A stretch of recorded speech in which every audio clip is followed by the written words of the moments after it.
Hello, and welcome to another great episode of the D Hope Podcast. We're so glad you're joining us today. And today is going to be a very good topic that I'm excited to discuss. So, how just to I'm going to introduce our guest first. We have Dex joining us back. It says Emily. He is not Emily. He is Dex. Trans. but Emily is in the vicinity. And so we have Niko back again with us. Both are two timers now with us, so we welcome them back. And we have Hope, of course, my lovely co-host. So just thank y'all for being here with us. So today's topic that we're going to talk about, I'll tell you how it came about. So on the 31st, I was watching a episode of The Breakfast Club, and the person that they were interviewing, I think was I can't remember his name right now, but anywho, he was they were talking to him about like what his sign was and like how him and dating and that kind of thing, and he came down to it, he was like, I just want to, I just want to make sure the people out there know that I'm about treating a woman right. So when he said that, it sparked a few questions within me about treating a woman right. So I quickly text my amazing co-host and told her, I said, hey, I think this would be a great topic. She agreed. So here we are. And so this is why we wanted to have a male and a female on to give us their perception and perspectives about this topic of treating a woman right. So we'll talk about today. There was many questions that came to mind as he said that for me, but we'll talk about two of them today.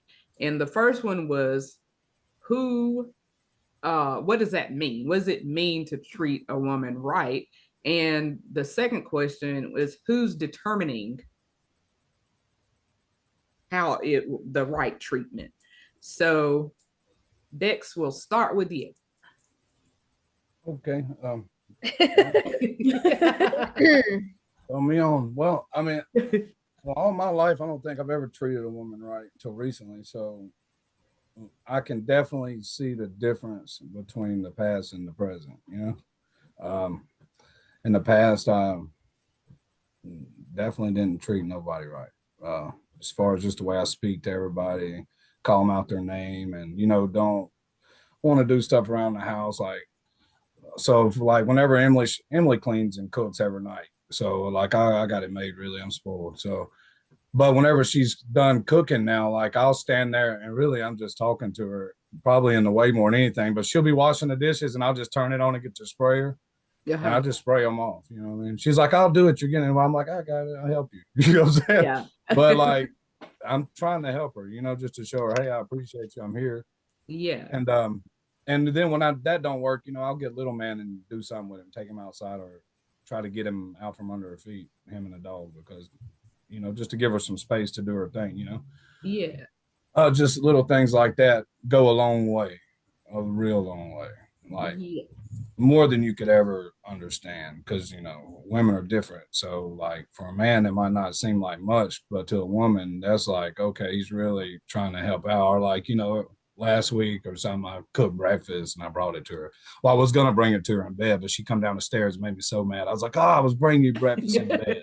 And she was like, I was trying, but just little stuff, just some eggs and bacon took 5 minutes. That ain't nothing, just a thought, so little stuff like that. Yeah. Go a long way, I think. It does. It really does. So Niko, what are your thoughts on treating a woman right, and like what does that mean? What does it mean to treat a woman right?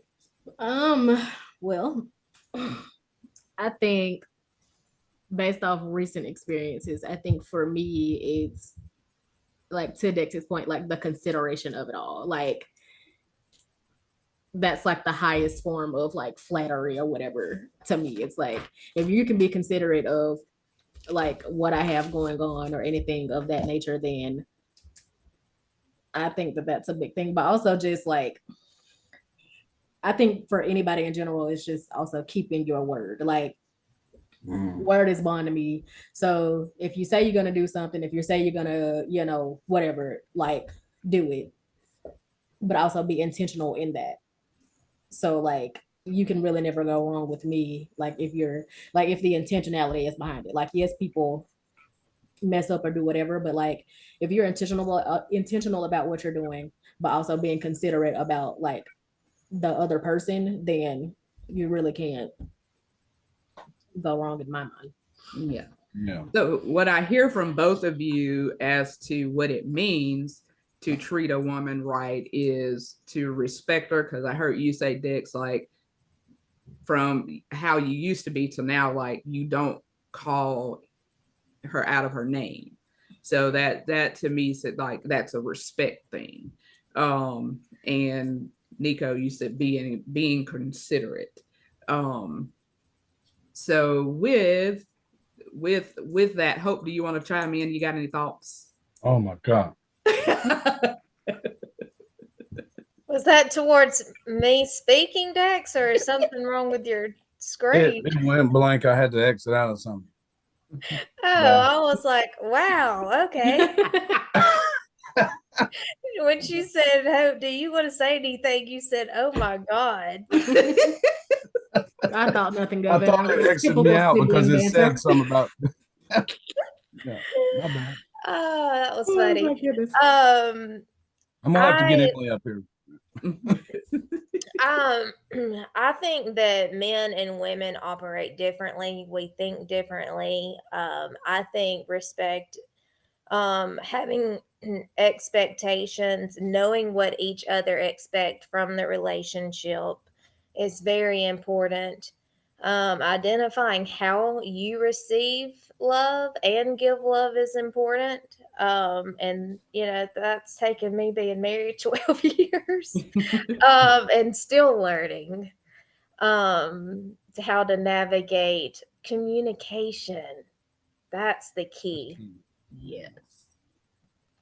But going back to treatment, I just think that, being honest, respecting somebody's boundaries is, being considerate, and just listening. If you can listen, because people will tell you what they need if you'll just listen.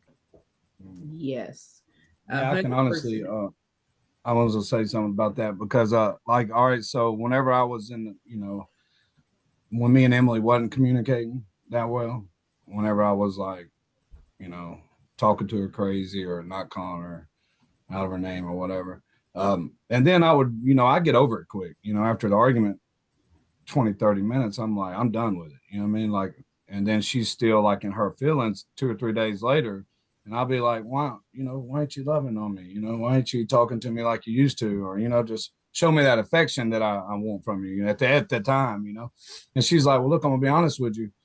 The way you talk to me, it completely makes me want to shut down. Like, she goes, no matter, you think that it's over just because it was a couple days ago or something. But the way you talk to me makes me not want to be vulnerable with you. It makes me not want to open up to you. It makes me not want to trust you, in them ways. And that killed me. That was, whenever recently is when that happened, So when that happened, I made a pact. I was like, okay, I'm not going to call her out her name no more. And I haven't, like, in a few months. And, which that ain't long, obviously, it ain't like I've been doing this for 20 years, but I'm new to it. But just in the last few months, I can tell you that it's a dramatic change from where everything, I'm talking about everything, you know what I'm saying? Like, just from her cooking dinner every night, even though she enjoys that, like, now she does it with a smile on her face. You know what I mean? She cleans like with a smile. It's crazy. And she enjoys doing it for me. And then when I come home the other day, I worked 8 hours on the roof, was so tired. And I got home, I was so tired, and the grass was needed cut. I was like, oh. But I went to the store, got some gas, and I cut the grass, just the front yard, not the back, but just the front yard.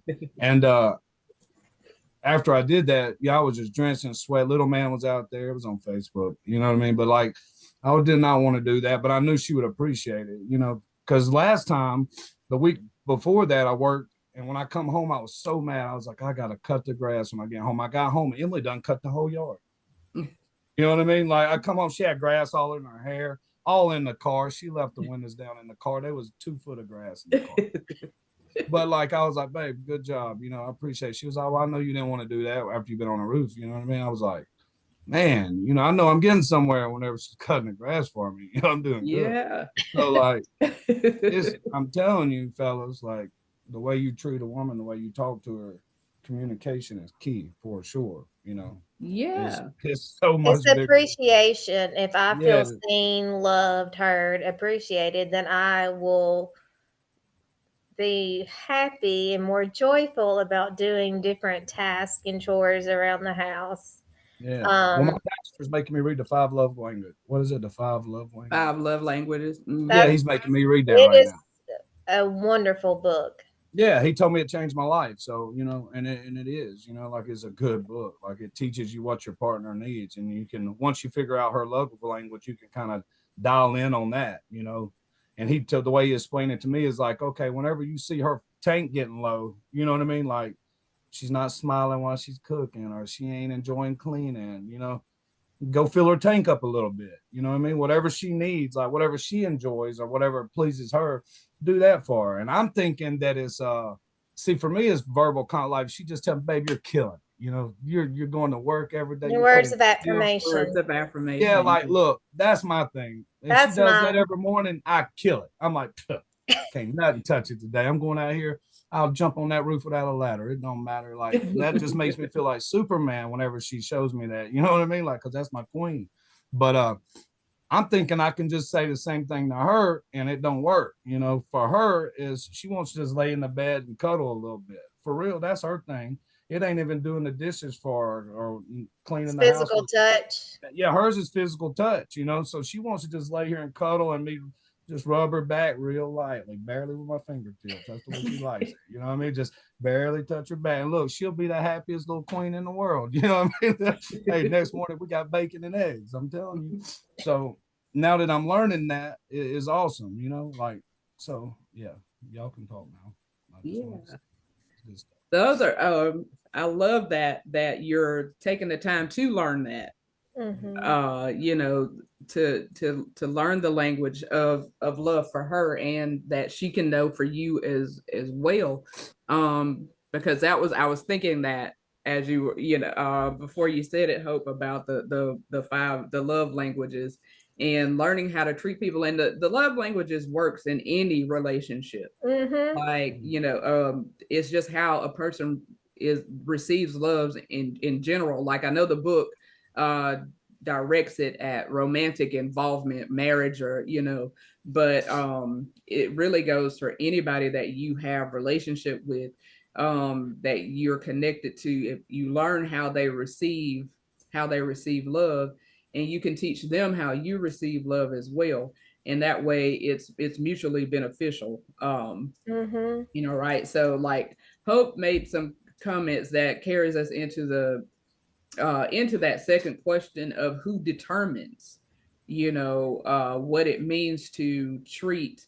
And like, you know, we talk about like the whole thing, the whole conversation was sparked from him just talking about treating a woman right. But it's not just that, it's treating a man right too. Like who determines that? Like who determines what treating anybody right you know looks like? And of course I'm a little bit biased because I believe you know in God, and and believe that the way of life is to love, and to love unconditionally. Now that doesn't mean that I just stay in something that's hurt and harming, you know, harming me, but to love, and to teach people how to love you, right? So it's setting boundaries. So in my mind, it's like when it comes to that question of who determines what it means to treat a person right, I believe it's the person. whomever you're in, whoever you're connected to, that's who determines. So, like Hope, you were saying before, like if you listen to a person, they'll tell you what they need. They'll tell you how to, in so many ways, they can tell you what they need. But I think sometimes it's very difficult to hear what the needs of a person is, because of maybe they're not a great communicator, and they're only telling you what they need when they're hostile or mad, or when there's been a disagreement, or they're not expressing it, and they're just trying to be whatever they believe you want them to be, because they haven't really tapped into what they need. So I think there can be a number of reasons why people aren't talking about what their needs are. But when they are we listening? And are we taking note? And then are we responding with the appropriate action? So what do y'all think about that? Well, I'll say I agree with you. I think it does fall on like the person. I think it's up to you to kind of set the tone as to how you want like your situation to go, or how you want to be loved, or how you want anything to kind of just like pan out, because you know what you're willing to take and what you're not willing to take. So I think it falls on the individual, but also I think it also falls on like the other person, like you said, like it's a communication thing. So like if I can't expect somebody to just know what I need or what I'm thinking or anything like that. Like you have to have those conversations to even know that. So if we're not having those conversations, then ain't nobody gonna know nothing. You're right. We just gonna be all looking crazy. But also I think too, like I think it's up to us to like learn how to effectively communicate what it is exactly that we need. Because like I've been in a situation where I've said what I needed, but like it can't. Here's how I'll put it: like it can be done, but like the other person needs to do some work within themselves to kind of To be able to give that. And then that like sparks a whole other kind of like miscommunication and misunderstanding, because it's like I'm asking for this, and like I see that you're trying, but you can't really do it because you have other things that you were needing to work on within yourself. So like now you're limited. Oh, that's good. Yeah. So then at that point, it's like you got to make a decision for yourself. Okay, do I stick with this person until they kind of figure it out, or do I just kind of put myself first, essentially? In those type of situations. So I do think it's mostly about the communication part of it, and like just learning how much you're willing to take, but also how to communicate that. But also like becoming the person that you would want to kind of like attract, in a sense. Like I can't request something or require something from somebody that I'm not able to give myself. Oh, that's good too. Yeah. I like that. Yeah. So yeah. It's just showing up in the way that you want someone to show up for you. You know, if I want someone to be honest with me, then I have to be honest with them, with myself. You know, if I want someone to be faithful, then I have to be faithful.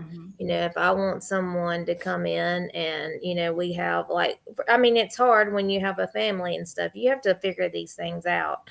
So, like you said, it's, you know, it's choosing to work on the things that you need to work on. And if you grow together, you know, sometimes you're going to grow individually, especially because that's how God made us, right? You're walking with God, you're growing, and walking with him. But a lot of times I think it's important to grow together as well. And if you can do that and make that a priority, then I think that, yeah, things will come, trials will come, there will be disagreements, there'll be miscommunications. But if you can be intentional on trying to resolve it and find a solution, it's about finding solution. If I can settle down and get out of my own emotions and see, do I want to find a solution? I think you told me this one time, Miss Donna. You know, it's being able to realize, do I want a solution to this? You know, sometimes we revisit things so often that you have to make a choice, because you got to find a solution, or you're just staying in the same pattern. So that's an individual choice at that point. And that's with friendships, with, other spouses. I mean, that's just with any kind of relationship. I feel like when you find yourself in repeating patterns, it's now let's sit down. Can we find a solution? Or do I need to make a choice based off of what you've been giving me to move on? And, and that's something that you have to make. Yeah. And sometimes, I mean, and that's when I feel like you go to God, and then you kind of figure out what's going to be best for you. Yeah. Well, in the Bible, God says, as far as marriage is concerned, you're supposed to love your wife like God loved the church, like God loved Jesus. You know what I mean? Absolutely. Like, and so that's more than just like love. Like, that's submitting yourself to her.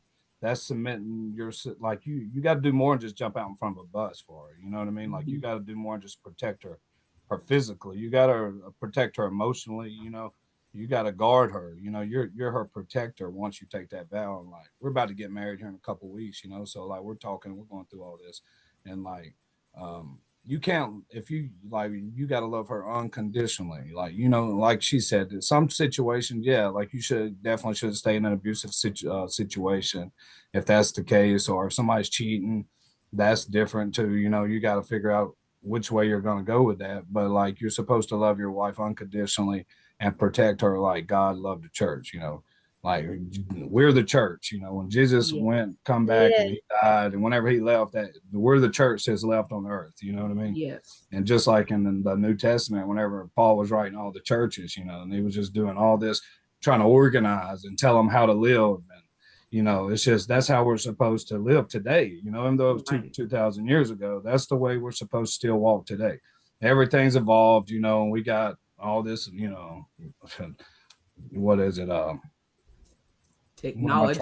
Technology, yeah, all the technology, and it's just like, it's nothing like it was 2,000 years, but all the basic principles still apply.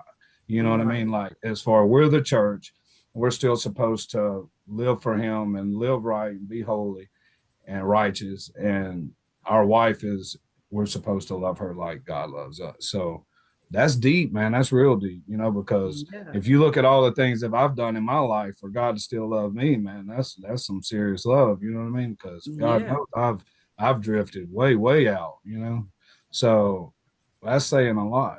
But Romans 5:8, like, helped me so much in my development, in the development of my relationship with the Lord. With, in this is how God demonstrates his love for us, that while we were yet sinners, Christ died for it. Like, he sent Christ to die for us. And so that spoke volumes to me. I was like, it's nothing that I could do that I had done that caused him to not love me, because he loved me while I was yet a sinner. So it's like, oh my goodness. So like, that solidified the fact that I was loved, number one, and that there was nothing that could separate me from that love.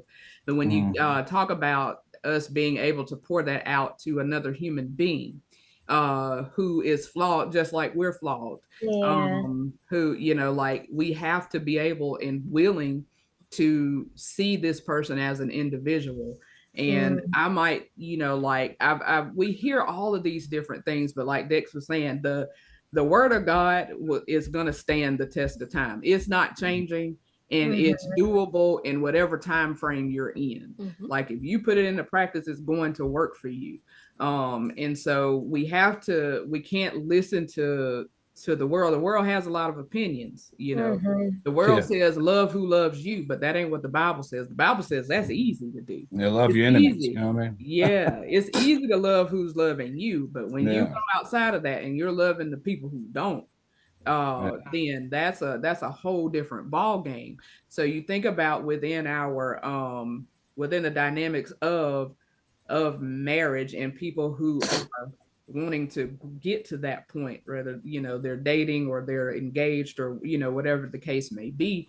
It's like, you gotta have reality-based thinking too, right? Like, I can see the potential in you, but that's not all I need to see.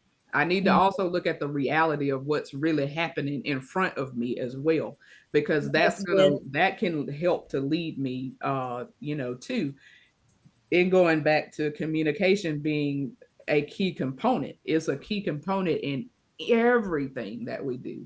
And if I can be honest with myself, then I can be honest with you. And if I don't feel safe especially if I'm in a situation where I'm married or I'm about to be married or whatever the case may be, if I'm in a situation where I don't feel safe and I can't communicate my needs or my wants to you, that's a problem. Yeah. That to me would be the reddest of red flags. Because now I got to ask myself, why don't I feel safe with you? So that may be like Niko was saying, that may be some of that inner work that I need to do, because maybe as a child I didn't feel safe, and now it's affecting me in my other relationships. So I've got to go back and do the work on me so that I can feel safe, so that I can share with you, because the problem may not be you. You may be wanting that. Yeah. You want me to be vulnerable, but I can't be, because of whatever's going on the inside of me. So that's why it's a good thing too for us to do the inner work and have the inner work, beginning, because that's going to be going on for the rest of our lives. So I'm not saying like, oh my gosh, you got to wait till every single part of your inner healing is done. No, that would be ridiculous.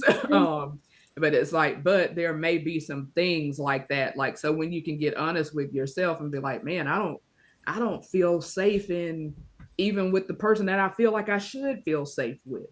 So why is that? Why don't I feel safe?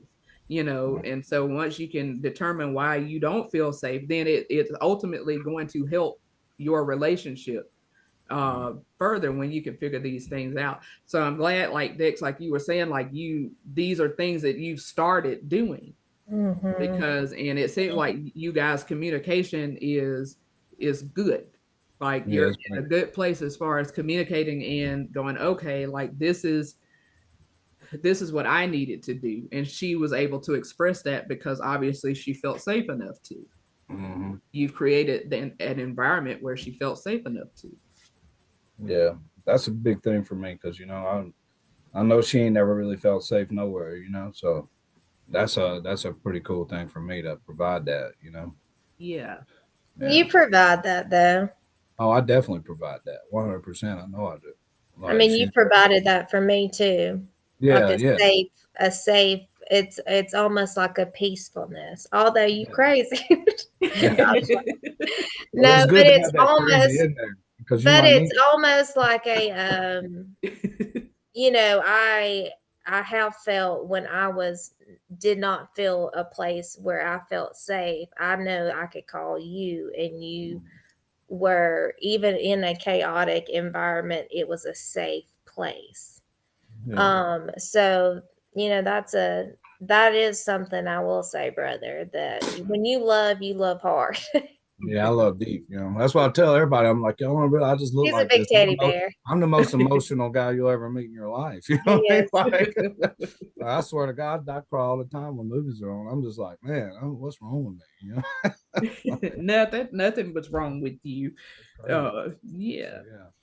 No, I'm telling you. Yeah, but in saying that, what y'all was just saying about doing the work for yourself first, until you do the work on yourself, you're never going to be able to properly love anybody. You know what I mean? Like, until you can actually love yourself, and I haven't done that, and I'm 39, you know what I'm saying? So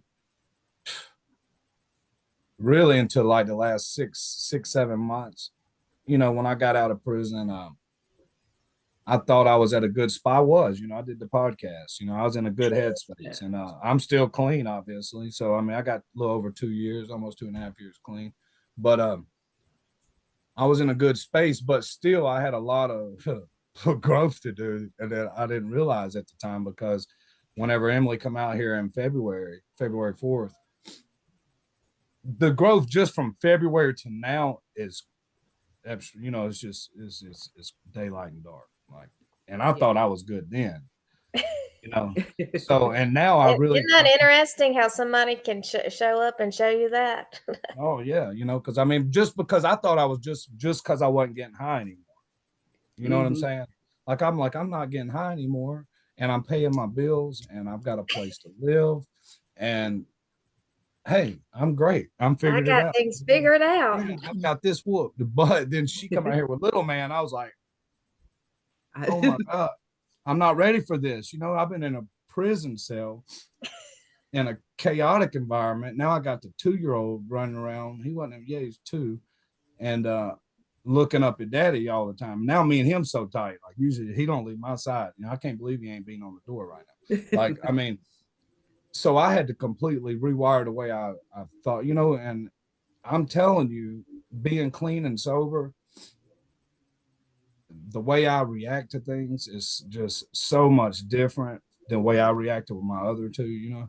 And I got court here in about a little less than 2 weeks with my other 2 kids. I'm hopefully fixing to get all that back. And I just can't wait for them to see who I am now, you know. So like, they're not going to recognize me. I'm not going to recognize them. They're bigger than their mama now. You know what I'm saying? But it's just it's a big change. Like, just because you're clean and sober don't mean you got it figured out, you know. And I don't have it figured out now, you know. I'm just still learning. Like you said, I'm learning every day, trying to just get better and figure it out every day. I just, you know, I try to show her I love her, and I try to show little man, dad's working and dad loves you, and I'm gonna be here, you know. I'm never gonna abandon him, and you know, I'm gonna be here. So and I'm gonna do that, you know, until it's over. So if I do that, I think I'll be all right. And that's for anybody. All you gotta do is just get dialed in and just, you know, commit yourself to something and to somebody and love them, you know, like you want to be loved. I don't want to be screamed and cussed at, you know, called all kind of names, you know what I mean? So I know she don't, you know, because she's, even though I can get over it quick, she can't, you know what I mean? Like, I might be like, oh, it's over, I done watched the movie and forgot about it. Well, no, not with a woman. It's not like that, you know what I mean? And it's just, yeah, it's different. It's all about communication, but like, you got to do the work for yourself first. Like, until you do that, you're not going to be able to love your dog right. You know what I mean? Like, you're not going to be able to love anybody right.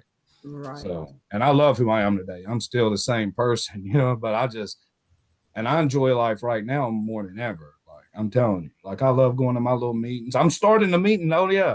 Next 2 weeks from now, we're starting a meeting in my church, and I'm going to be helping, you know, run the meeting, HR, an honest meeting in my church. Congratulations. Really good deal. Yeah.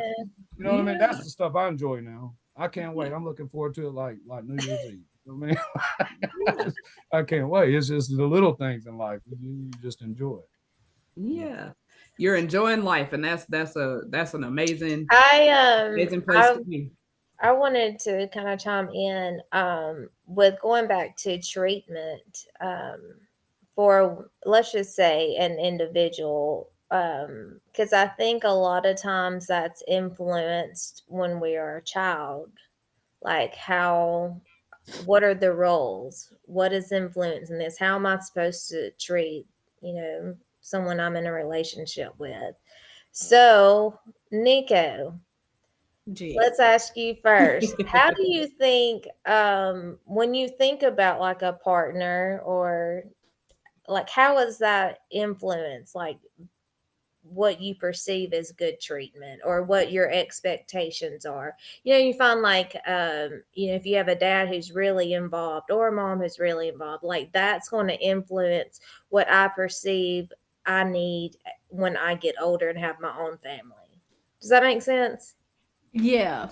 So here's what I'll say, because my upbringing was pretty different.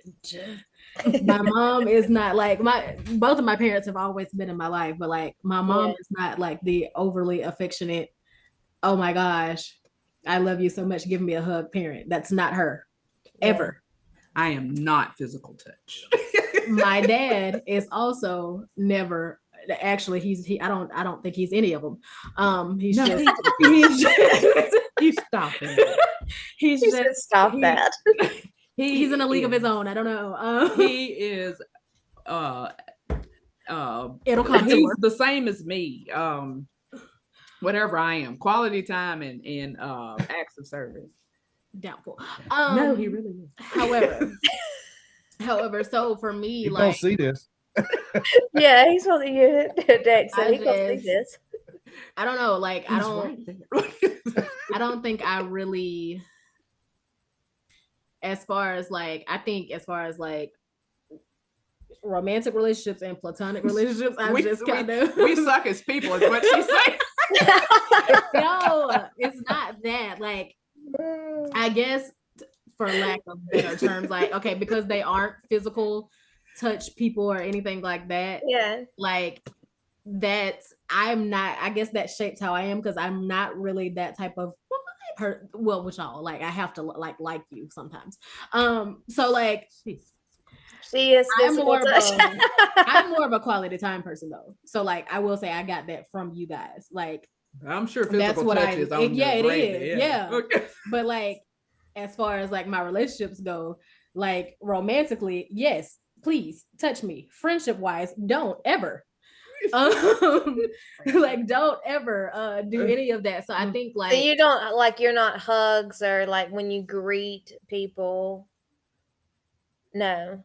But I'm also like, I'm gonna make sure I give you a big hug in a few weeks, okay? But she wants to hug me all the time. It makes me feel very uncomfortable. Because I know it bothers you a lot, so I have to do it. So like, having that, like, that's what I tend to need in relationships. But like, I'm not like, oh my gosh, I have to have it. Oh, like, or like, if I don't have it, I'm gonna die. Like, no. But I'm also that to like a certain extent. So like, yes, I like physical touch, but please do not touch me all the time. Like, don't touch me all the time. So, but I also think like you said, like, your upbringing really does shape how you interact with people and what you need from people. So like, because I didn't get that growing up, like, I will say, especially from my dad, which me and my dad have had this, like, we've talked, and like my mom knows, and we've talked, but like, because my dad didn't tell me like he loves me a lot, or like I'm pretty a lot, like as the only girl, like, you would kind of, I guess I kind of have this expectation that that's what he should have been doing, but he didn't really do that a lot. Like, it would be very few and far between. Or like, when things, like when I graduated, he was like, oh, I'm proud of you. And I was like, what? You've never said that. Like, all of my life. Like, I have a very different I mean, wow. He hasn't done that. No. Well, I mean, I thought that happened more, I guess, because it may have happened more often than it did, like, for me, I guess. Yeah. Maybe I thought that because I know, like, he used to say it. I mean, I recall him saying that like a lot. Maybe the other stuff just overshadowed, maybe him. I don't know. It would be big events. They're like the same, kind of like the same person. Like, their personalities are very similar, which is why they, butt heads. In my opinion. Yeah. Why they butt heads, in my opinion, they're very similar. But like, so like, my perspective, see, like, this just goes to show how different. I think we perceive things differently. Like, I always say, like, Dex and I grew up in the same household, and our perspective of what we experience is completely different. Although some things may be a little bit similar, but what we experience, we could both tell you were completely different childhoods. Although, we lived underneath the same house. Yeah. Or house roof or whatever. Y'all know what I'm trying to say.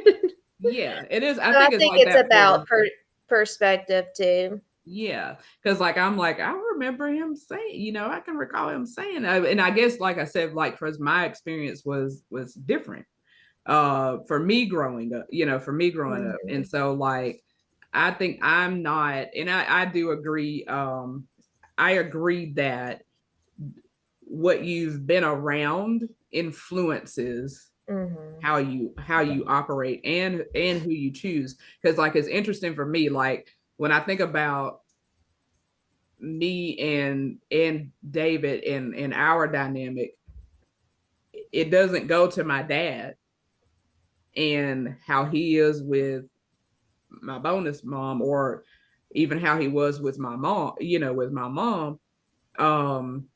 but it goes to my grandparents. Our dynamic is more like my grandmother and my grandfather's dynamic was.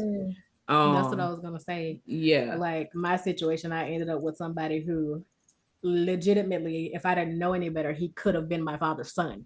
Like they are like two sides of the same coin. Like literally. Really? Like as far as like how they live their lives, the dressing, there's all the things. Yeah. I'm like, you're my dad, and I'm his kid, but like I'm almost certain that you could probably be his child more than I'm his child. So interesting how you would pick that person. Like it's yeah, so insane. So insane. Dex gets what I'm with. He understands. Yeah. And I didn't think about it at first until like later down, and I was like, wow, like you really are like my dad. Like, and me and him clash, and like we don't really clash, but you're him. It's weird. Yeah. Strange. It's strange, but it does influence like how and so like I look at people and who their partners are, like who they're partnered with, who their partners are, and especially if I know like their parents, I'm like, oh my gosh, like you kind of picked someone very similar. We were like, which is ironic though, because Eric is nothing like my father. Nothing. When I say nothing. Like Wouldn't very you agree, different. Dex? Yeah, for sure. Nothing.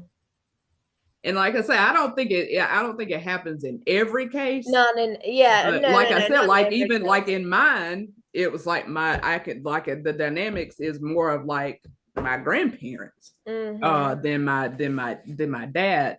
And so like, but like on my brother end, I can see how he like and how his treatment, like he took it a step further, of course, but he's a lot similar to my dad in his treatment of his wife. So I'm like, man, that's like it's interesting. Like I've always known my dad to be like a gentleman. Like I've always seen him open a door, like he's just always just been like a gentleman. Yeah. But like for me, I don't need all of that. Like I don't care if if you open the door, you open the door. If you don't, you don't. Touch my door at all. You know what I'm saying? Like I just don't, I'm not your typical like. I think that's like the expectations though, that the roles, right? I mean I hone in on roles now because you got to know your role within your family. Yeah. And what those expectations are. Just so things flow. Because when they don't flow, like Dex said, like if he can fill Emily's love tank up, then that makes his life a lot easier. It makes the household flow. So I mean, being aware of that, like Eric, like he does things for me, like he knows when I come home after I've worked a long day, like he's already got like dinner ready. Like he makes a great house mom. I tell him all the time. But like those are things that I really appreciate because it helps me. I'm tired. I'm ready to go to bed. It just you got to know your roles and those expectations. And once you can figure that out, what works best, everybody's different for your family. And everybody's going to be different. Some people like more traditional roles and some people don't. And I think that can be influenced like from whatever your parents did. But, some parents work, some parents like with mine and Aries, like I used to cook and clean all the time, but now he has to help me out because now I work. So, and sometimes those roles, I think we're talking about, but they shift and change, depending on what's going on in your life.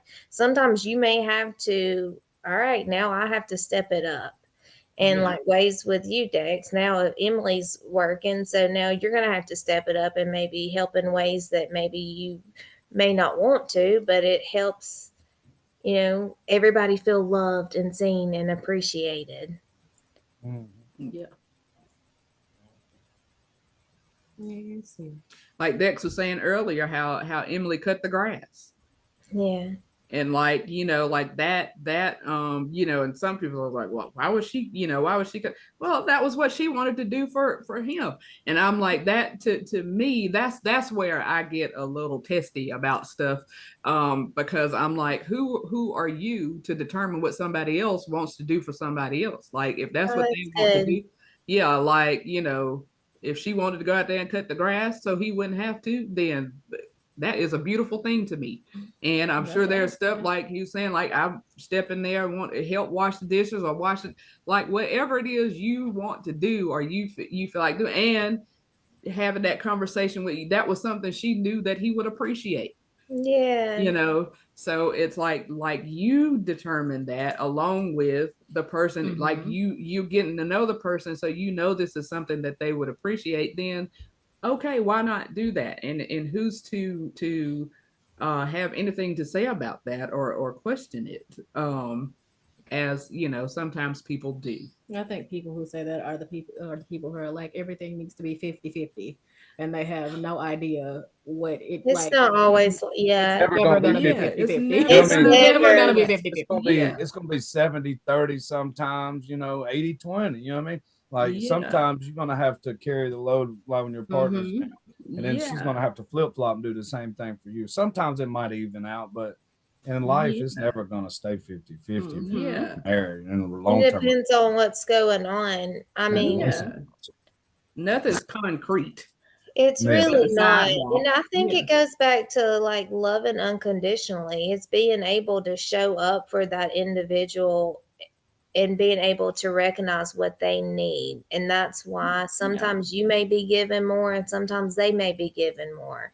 Like right now, it depends on what season you're in. It's like sometimes, the roles may reverse a little bit, but like that's okay. Yeah. But it's just being able to recognize, like, I like how Dex was talking about, it's a powerful and it's so important when you love your person. I'll just say person, like God has loved the church, your spouse, whoever you choose that to be. Like that is a commitment. That's powerful. Yeah.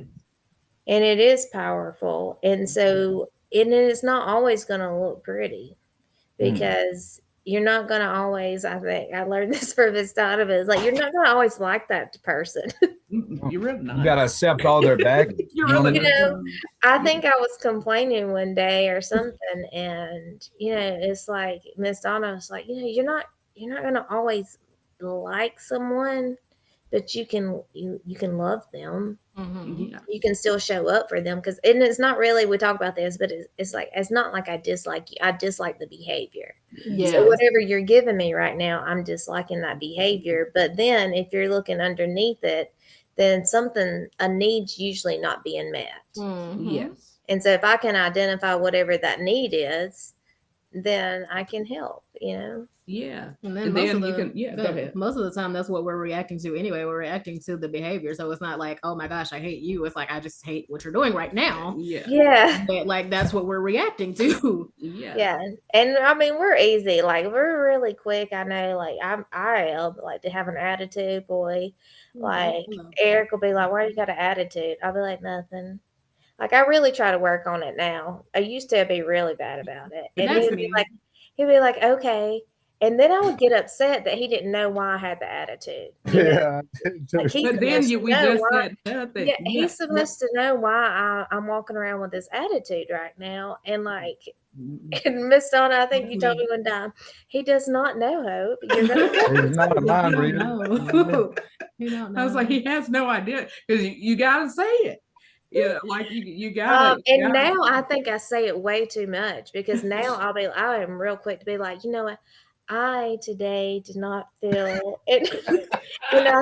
I say that I'm like that great. Now. I went from being like immediately no, hang up in your face, don't want to talk to you. Yeah, we will quite literally not talk the rest of the day. To now I'm just like, anytime it's like, what's going on with you? Well. Yeah. Sometimes I know I'm like, all right, let's talk about this. And like after 10 minutes, Eric is kind of like, all right, And I'll be like, oh, okay, well, we need to dive. Like, I'm like, let's dive into this a little bit deeper, you know.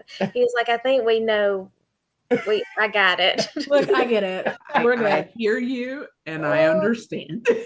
But I think too, as women, like, I don't know, something about when I'm having a conversation with somebody that I'm involved with and we're having a talk and it's a serious talk and they're like, I understand, something fuels the you don't understand in me.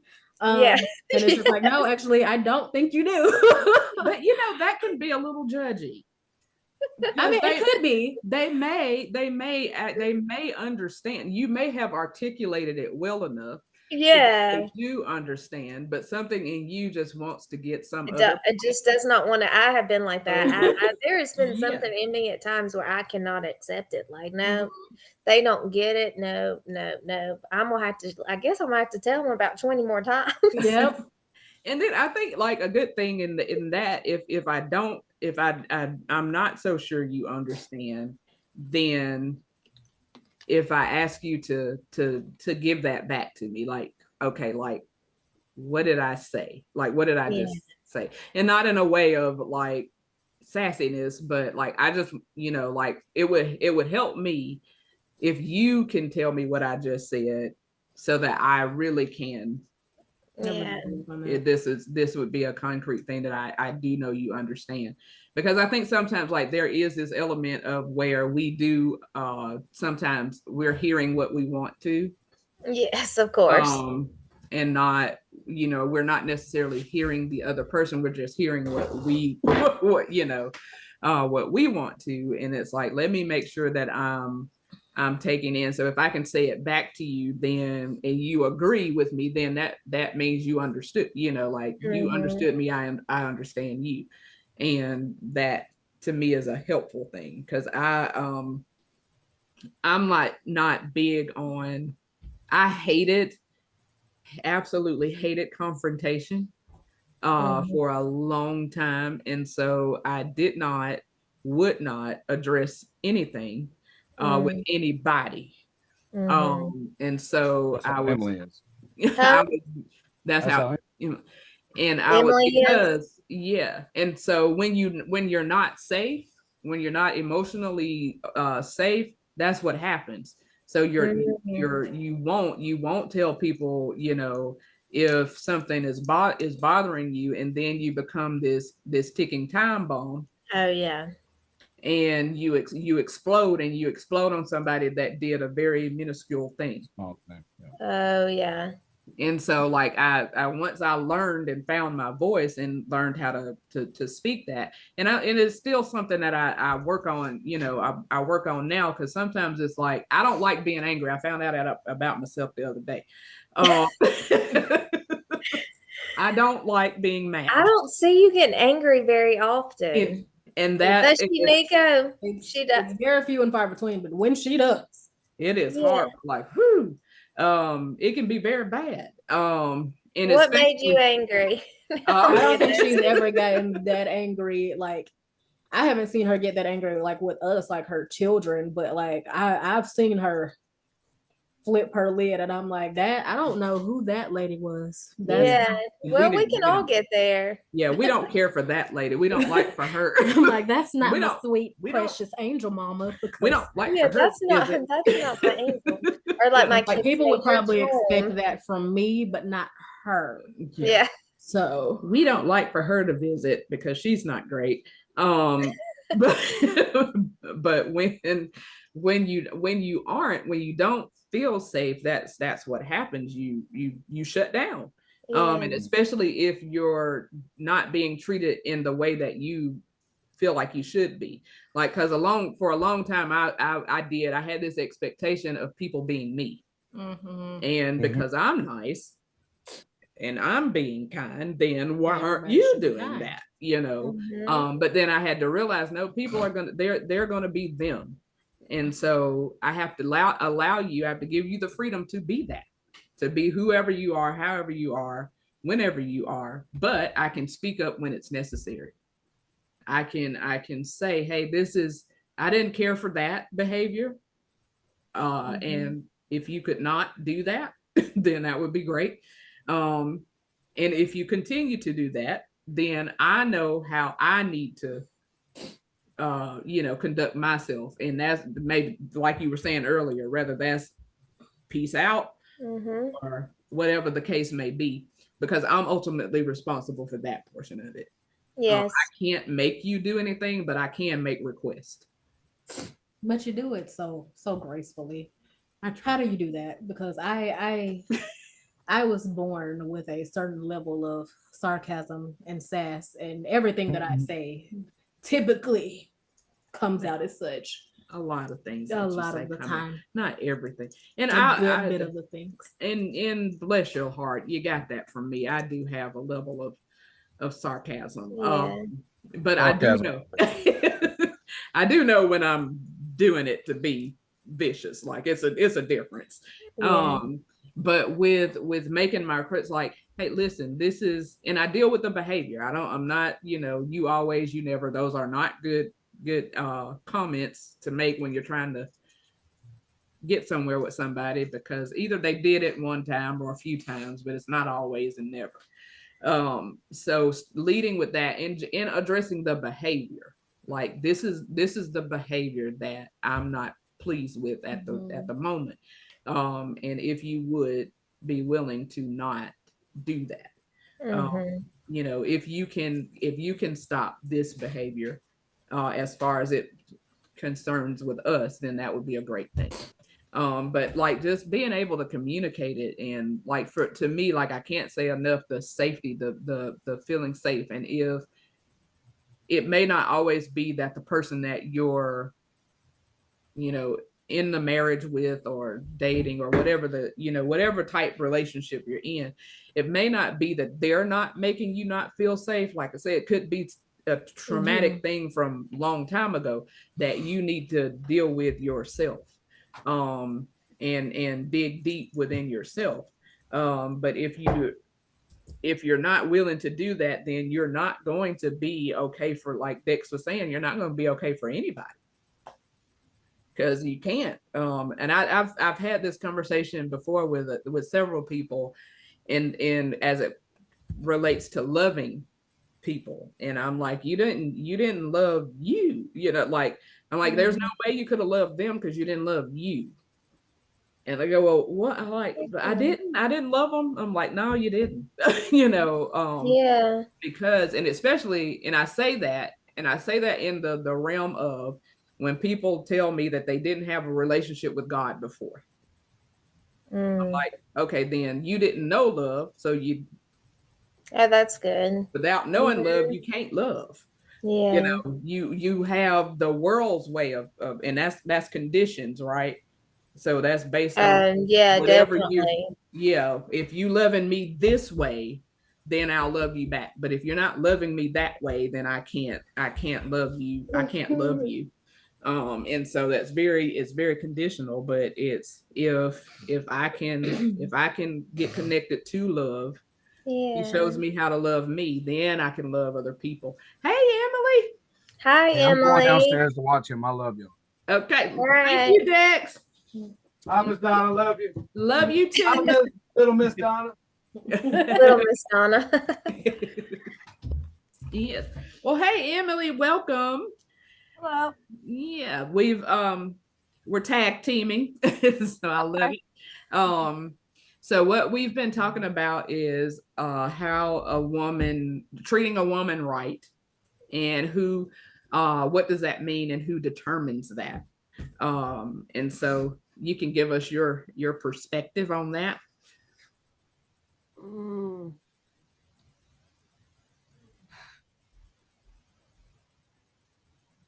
I guess what I've never really, honestly, I've never really known had a good example of how to treat a woman right. All I knew is being a woman that I wanted to be treated with respect. But I've never really had that example. And the best example that I've really gained lately is biblically. Yeah. And I'm still working on that, really. But I just know, I don't know, that's a tough one for me because I really don't even know all the way. But I think like you're spot on with that to me that is what it's respect. You know, like if you and that goes across the board. That's for man, woman, whoever. It's respect. If I'm treating you with respect, then I am treating you right. And as far as the who determines that, I think the Bible is the authority. You know, Yeah. in my opinion, it's the authority on you know what is what is right.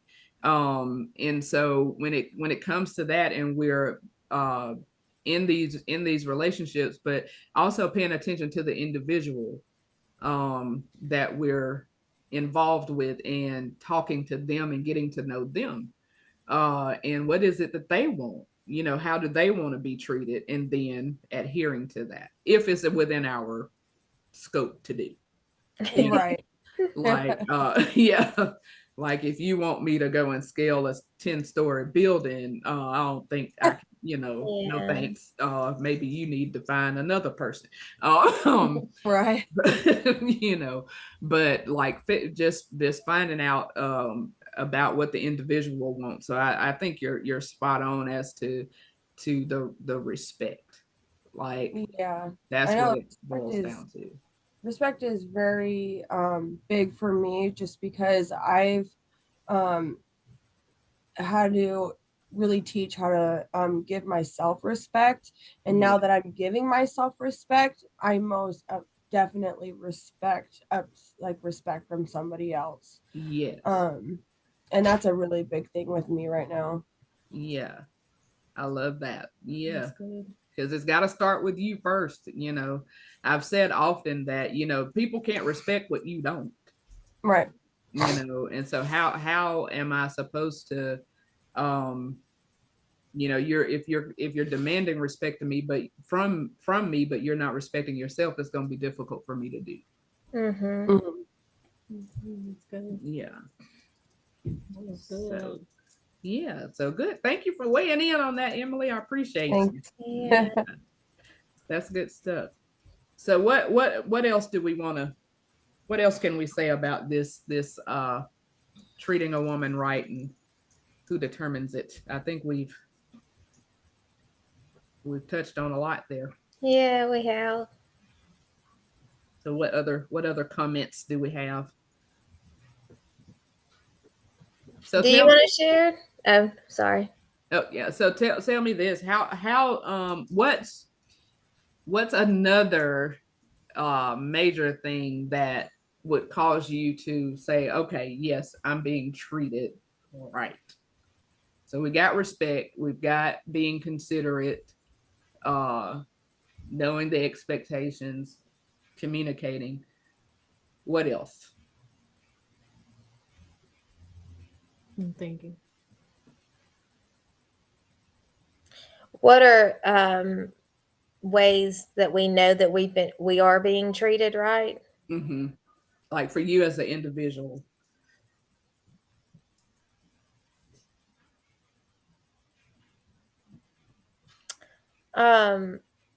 I mean, for me individually, it's going to be you know, someone who's capable of listening. I like to feel heard. Mm-hmm.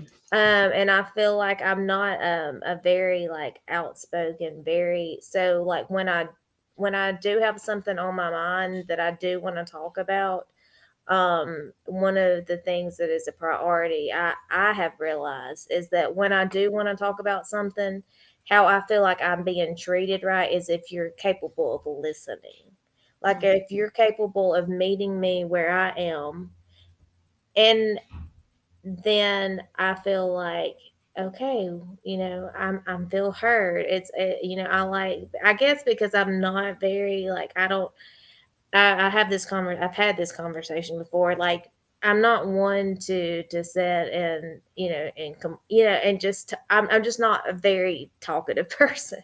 So if I do bring something to your attention that I do want to talk about, that it's important to me, if you can listen to me, then I mean you don't even have to really give me a response. Like I want to feel heard. So Yeah. that would be a part of how I feel like I'm being treated well. Yeah. I like that. That's good. What Mm-hmm. about you, Emily? Um,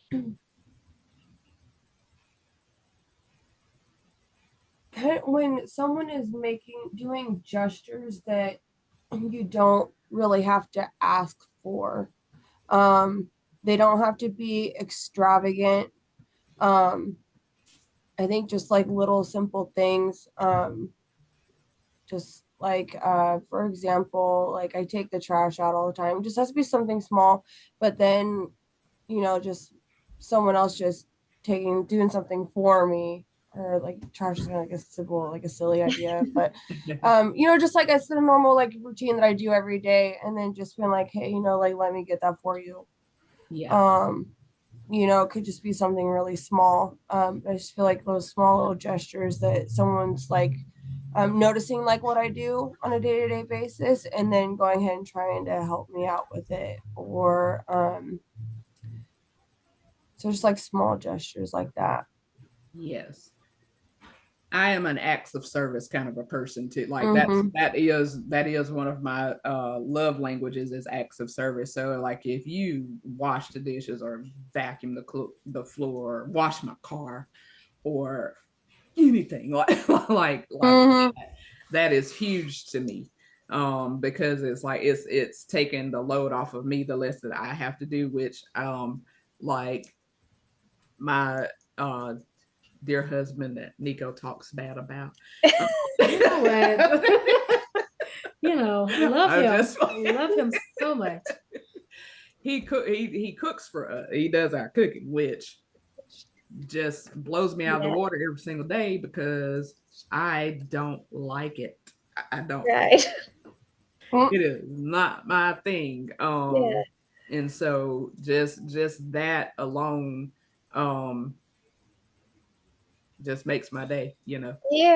Out of 7 days a week, he only asked me to do one. I'm like, done. You can do that. I can do that. Yes, and then I can pick it up too. All right. Yeah. So it's even better. So like just that, like those types of things for me. Like I said, like it takes something off of my plate. So Mm-hmm. that speaks volumes to me. What say you, Niko? I'm gonna take it back to what you said about the whole safety thing, but like I think this goes into it with like how I am around a person. Like I don't want to be around somebody that I'm like constantly upset or just like, moping around or not having a good time. Yeah. No, like I think I have to, for me, it's just like, okay, am I laughing around you? Are we having like a great time generally? Yes, we know people argue, people have their moments, but like overall, do I enjoy? Yeah, do I enjoy your company? Are we having a good time? Do I feel safe enough with you to just really completely be my weird, quirky self? So you don't feel guarded. Yeah. That's important. Yeah. I do. I think that is too like somebody I can just, let loose with. Like, I ain't trying to be uptight all the time. You ever notice though, I've actually noticed this, kind of like the personality, not like it changes, but how it can be filtered by the people you're around. Mm-hmm. Have you ever noticed that? Mm-hmm. Because you're definitely going to be different around somebody that you feel safe with. Mm-hmm. Somebody that you can feel like you can fully be yourself, than other people that you encounter where you maybe are a little bit more reserved. And I mean, this is just something that I have actually noticed about myself. Because I can be a more reserved person, but if I'm around like my people, then I'm very like laughing, outspoken, and things like that. But I think I read something, because it's like people may get a different version of you. But I think that goes back to how safe you feel around the individual. Mm-hmm. Yeah. If that makes sense. And some people Yeah. may not be like that. I may just be like that. I don't know. No, but I think that's for a lot of people, it's how safe they do feel around you, and how like how you, if I like I've been told this by people that, oh, you make me, you just make me feel comfortable. Yeah. And I'm like, I don't exactly know what I did to make you feel comfortable, but okay, Yeah. and so like people just would, they just, they just like, you just were very welcoming, or you made me feel, at home. And so I just could be, myself, and talk or whatever. And so I think that is that's a true statement, that that's for a lot of people. And like reading the, like, people in their ability to like, as they say, read a room, read a Yeah. room. Like, it's like, it's not, I don't think it's necessarily that people are getting a different version of you, as well as more of they're getting a more like, okay, wait, I know where, I know the place, the space that I'm in, and maybe it calls for a more, well, I guess that would be a different bird, but I would say like a tone down, like, or whatever. I Like, mean, it's not like a different it's not like you person, get, like a like different person. I wouldn't I'm yeah, not like trying to like put it in that category. yeah.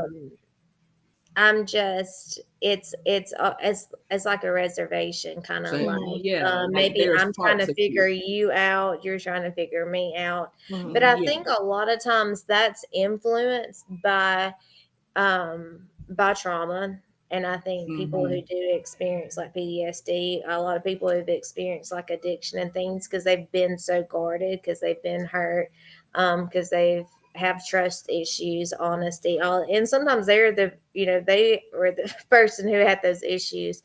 But I yeah. think that still um can, I think sometimes it does sometimes get in the way and kind of affect other relationships that you could have, um because you are kind of feel like you're on guard when you don't have to be. Like, I guess the thing is, it's like, if you know who you are in Christ, and that is who he's called you to be, and you're loved and you're unique and wonderfully made, then being able to empower that in every environment that you walk into. And sometimes it is challenging, so it's, I'm speaking to myself too, but it's like knowing that, like, and I know it, but like being able to empower that in every single situation.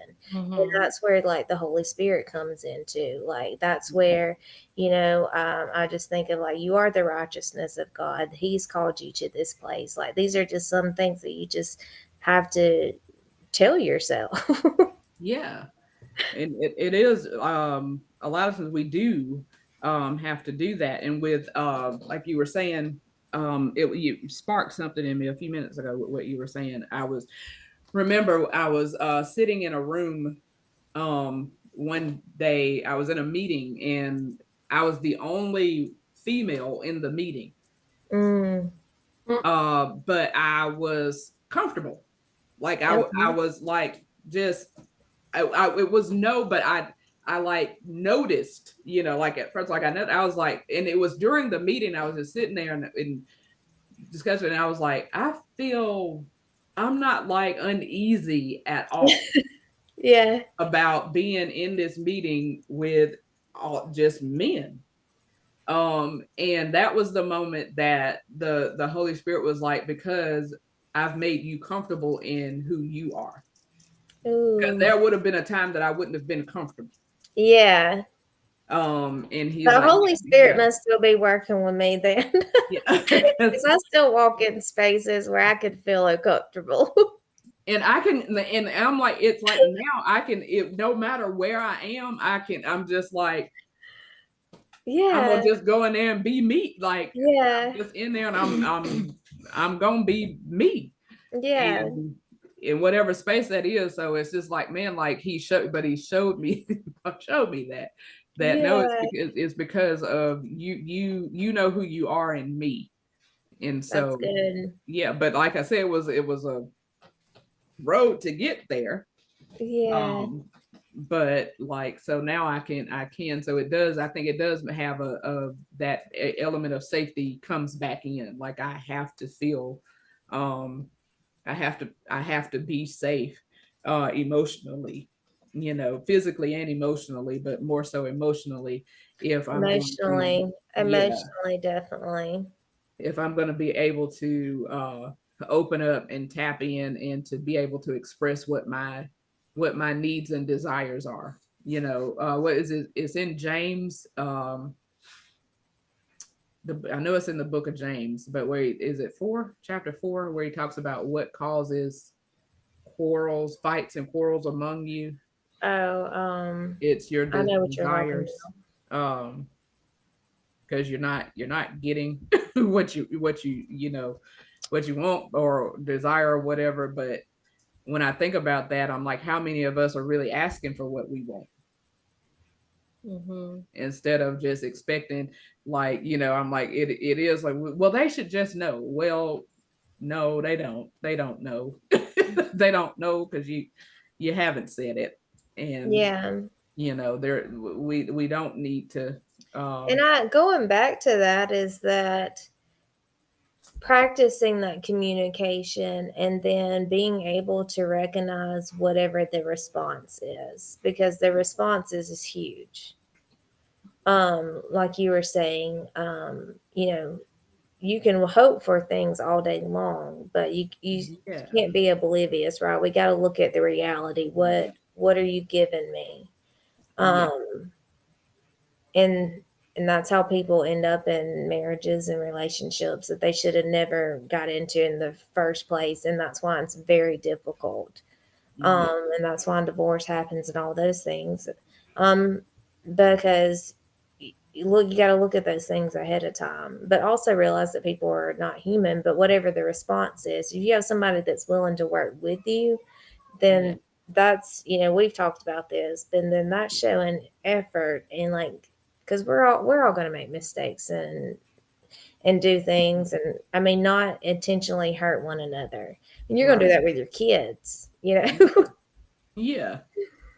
Absolutely. Yeah. um so it's just being able to, you know, to just work on yourself, and then, Yeah. I feel like you have to fight for yourself, but let God fight for you, but also you have to at times fight for your family, which you'll know this, Emily, you and Dax, he said y'all are going to get married. But it's y'all, I love, like, it makes me really happy, which I don't even know Emily that well. Mm-hmm. But it makes me happy to see the change in him, and also just y'all's ability to grow together in this, Mm-hmm. because I know that it can be challenging, but like you both are working towards it, and that makes me really happy, because it can't just be one-sided. I see where you both are trying to put in the effort, and so if you both are doing that and putting God first, like, you're gonna have a beautiful future together. It's Yeah. not gonna always be easy, but it'll be worth it. Yes. Yeah, yeah, it hasn't been easy, but definitely recognizing that he's doing a lot. He's doing so much more than I ever thought. Like, and just seeing how God is like working in his life is just really, oh man, it makes me want to cry. Um, and it's just amazing. So in a sense, like bringing God in the center, there was a moment where I definitely realized that it wasn't gonna work. If he wasn't gonna let God in. Yeah. And that was very, very sad. And so I just started praying about it. I was like, God, please just do something.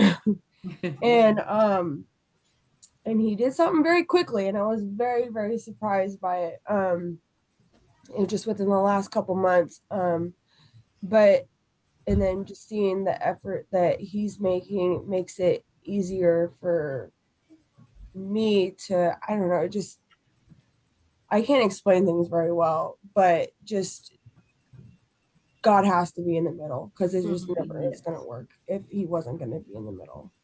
And that's just something that I take very prideful, I guess. Like, so, and we're working on it, which is great. Yeah. I love that. That because you're starting off with the right one in the middle, you know, because everything revolves around him. And when everything revolves around him, then that's when, you know, life will, you know, be cohesive.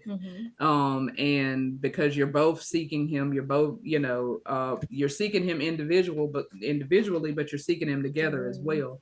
And so like for you to pray what you did, you know, like, Lord, if this is who I'm to be, you know, to be with, you've got to help him to come up in, you know, to come up in this. And I think that's a beautiful prayer to pray, you know, and to like, if this is gonna work, you've got to be in the center.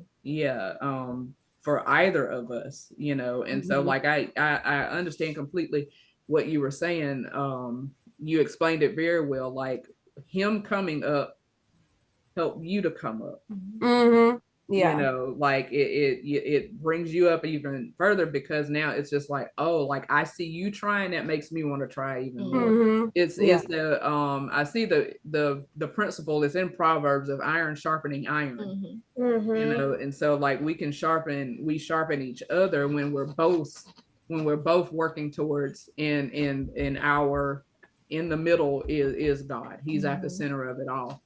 And so it's gonna go up from here. And like I hope that even in the challenges, you'll still, you know, be able. I heard somebody say this before. It's that I was at a wedding.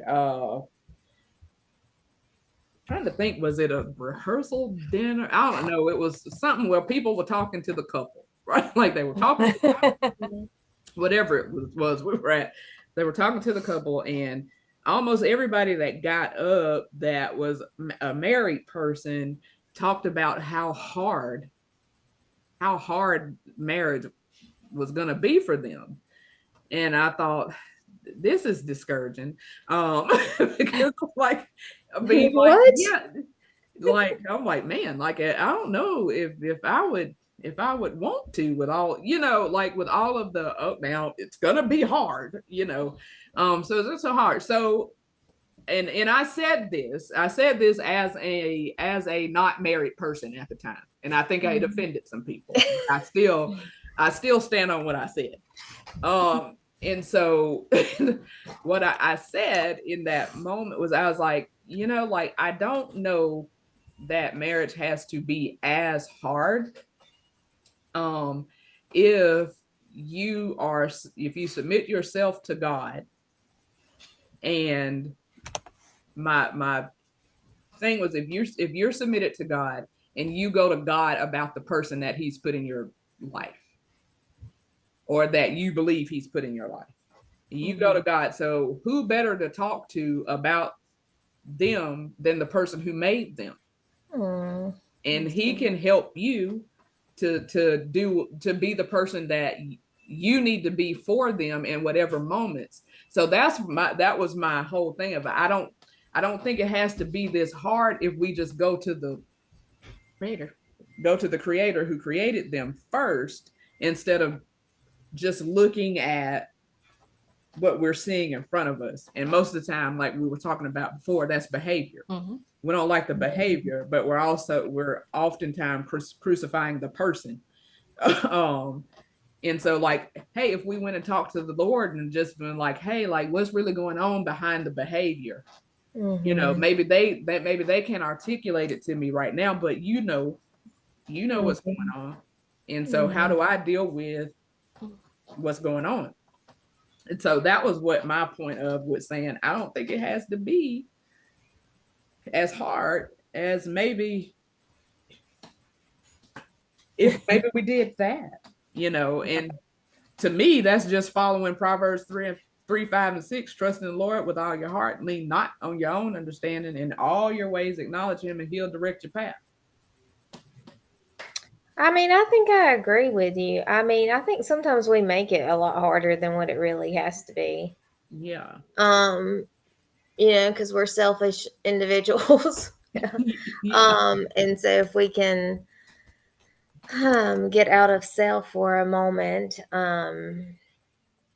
and just kind of think about, well, how do you think they are, or how do you think they're perceiving this situation? Because after a long day, and you're reacting to this, well, I mean, they've had a long day too. Yeah. So it's just being able to understand and forgiveness, man. You're gonna have to forgive a lot, but it doesn't have to be that hard if you do it often. Yeah. So if you're holding on to stuff, that's where the poison is. If you're able to do things and let things go quickly, then you can keep things moving, and it doesn't have to be that hard. Hey, they've had a bad day, or hey, they had that going on. Let me be understanding and compassionate about the situation and just keep it moving. Yeah. I mean, these are things I'm still learning, but which I'm learning that too. But I think a big part of that too is like with us, like, yeah, we have to, die to ourselves daily, But I think a big part of that is like we put our expectations on other people as well. So like if I want, like, say I want something to shift, but I have this time frame of when you need to shift it, like that person is not going to be able to adhere to that because you can't do that. Like I can't do that. I can't be like, oh my gosh, darn, it's been 20 minutes and you haven't changed anything. Really? Like you can't. Unrealistic Like expectations. our expectations are, I think it's just important to like let that not guide us, not fuel us, because that's not realistic. Yeah. In these situations at all. I love that. Yeah. Unrealistic expectations can get us every time. Oh goodness. Yes, it can. Yeah, because we're expecting us from other people, and that is just not. They're not you. Like I have to tell my like, okay, they're not me. So let me quit expecting them to be me. They're not me. Like prime example. Love this young lady right here. Right, gave birth to her and everything. Did you? So yes, I was there. You said, did and you? so I've never seen pictures of you pregnant. I don't know. I was there. I was there. She has a. Are you and Bentley related? You and Bentley have a kind of the same personality. I love it. So we operate very different from one another. So she is a planner. I am not. Yeah. I'll plan to a certain extent. Yeah. She takes it to a whole nother level. Okay. So like the baby's birthday, right, is July the 8th. I mean, the Lord, the 8th. Whose birthday is July the 8th? Today is no June idea. 8th. July the 11th. Their birthday is July the 11th. Yeah. Now, we have plans. I guarantee you she's already working on the plans for next year. Aren't you? No. Yeah, you are. and we haven't gotten to July 11th yet, but she's working on the plans for next year. I do not operate that way. So that is hilarious. This is something good for you, Emily, to recognize the differences in how people operate, because marriage teaches you this. Also, relationships with your kids. Any kind of like really close-knit relationships, because Eric is a planner. I wait until the very last minute. Like I kind of like you. I kind of plan it, but like I'm okay if something changes, because I might change something, and I don't know. And then it gets a little bit overwhelming if you get too far out. Like I mean, it's just how my mind works. But what made me think of that is when we went to Disney World. And so he's like, we have to plan everything out. And I'm like, no. You're not going to plan my day when I'm walking around the park. Like, I'm going to have to be able to roam a little bit. Yeah. So I need the roaming. I don't go that far. I don't do itineraries. However. Okay. However, she does itineraries. I don't do itineraries. I do not have printed sheets with times on them. She doesn't have printed sheets with times on them. They're in here. Yeah. But I do like to have a plan. I am not a go with the flow type of person. I am go with the flow. And that goes like it, but I mean that just goes to show you how like opposites attract, because I attracted somebody who is very much a go with the flow. We don't need a plan. We'll figure it out when we get there. I'm like, okay, we're going to Florida. That's all I need to know. Yeah. I'm a detail-oriented person. I have all the questions. I need all the plans. She'll ask me like 6 weeks in advance about what am I wearing to something. I'm That's like, because you wait till the last minute. And it'll be the day of. That's months from now. I don't know. Mark my words, Miss Hope.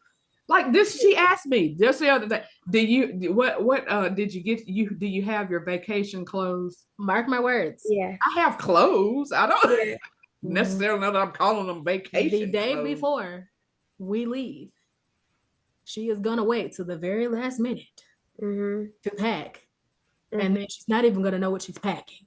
Yeah, that's me and too. she's probably gonna still be packing the morning of. Yeah, we're leaving the 10th, the morning of the 10th. I'm packing on the 9th. I'm sure of it. Yeah, she'll be packing at midnight. It's just bless her heart. It's how I function. I function better. Yeah. I don't. I mean, well, you're really gonna be stressed because I function the same way. So they have two of us. So Emily, we're going to visit Hope in July. Niko, you're going to be telling us what we need to do. We're going to visit Hope in July, and we're going to stress this one out. Yeah, I really am the planner with our non-planning. Because my grandma called me from her job the other day, and she was like, "Hey," she calls me Noonie. This is my mom's mom, and they're about to go out of town the week coming up, and she's like, "Hey, I need you to come to my house and help me pack. You know, all the things that I need. Just come up with a list and come and make sure we have all the things."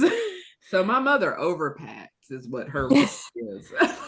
But also she just needs a planner, bless her heart. Yeah, she does. But she takes bags upon bags wherever she goes. But I'm just like I don't need, just give me the basics and I'm good. So that is how, like, when you're treating me right, that is how. Yeah. Don't put all of that on, like my husband, bless his heart. He'll tell me like that. Okay, we're going to church at 10:30. Tell me that like 2 days before Sunday. We're going at 10:30. So so I know, because he's saying that I need to be ready to go. So because he is a punctual person. Oh, he's punctual. I was not taught punctuality. Not that I'm rude. I just don't want to go. I started to buy a shirt that said that. Sorry, I'm late, but I didn't want to come. I didn't want to come. Sorry, I just didn't want to come. Didn't want to come. But it's not that I don't want to come. Like, I learned this about myself too some time ago, that I seem to not have a sense of time. Time management. Yeah. Time. Like, I just I'll get up and I'll think that I have all of this time, and I don't have all of that time. I don't have all that time. I will say I don't have the best time management skills either. You know this very much from how we plan these things. I even Dex was like, "Dude, y'all got to get these times together." And I'm like, you know what? I think that she was thinking it was Central, and then I thought it was Eastern. I was like, "We've changed the time like 5 different times today." I'm like, "I don't know." I'm like, "Just whenever." Yeah, like, cause I'm like, what? I know I'm free. You know, I'm free, so I can change it. Now, like, when it comes to certain people, like I was talking about a person we're having on later, I'm like, I know that they're a busy person and they have a lot of stuff going on. Yeah.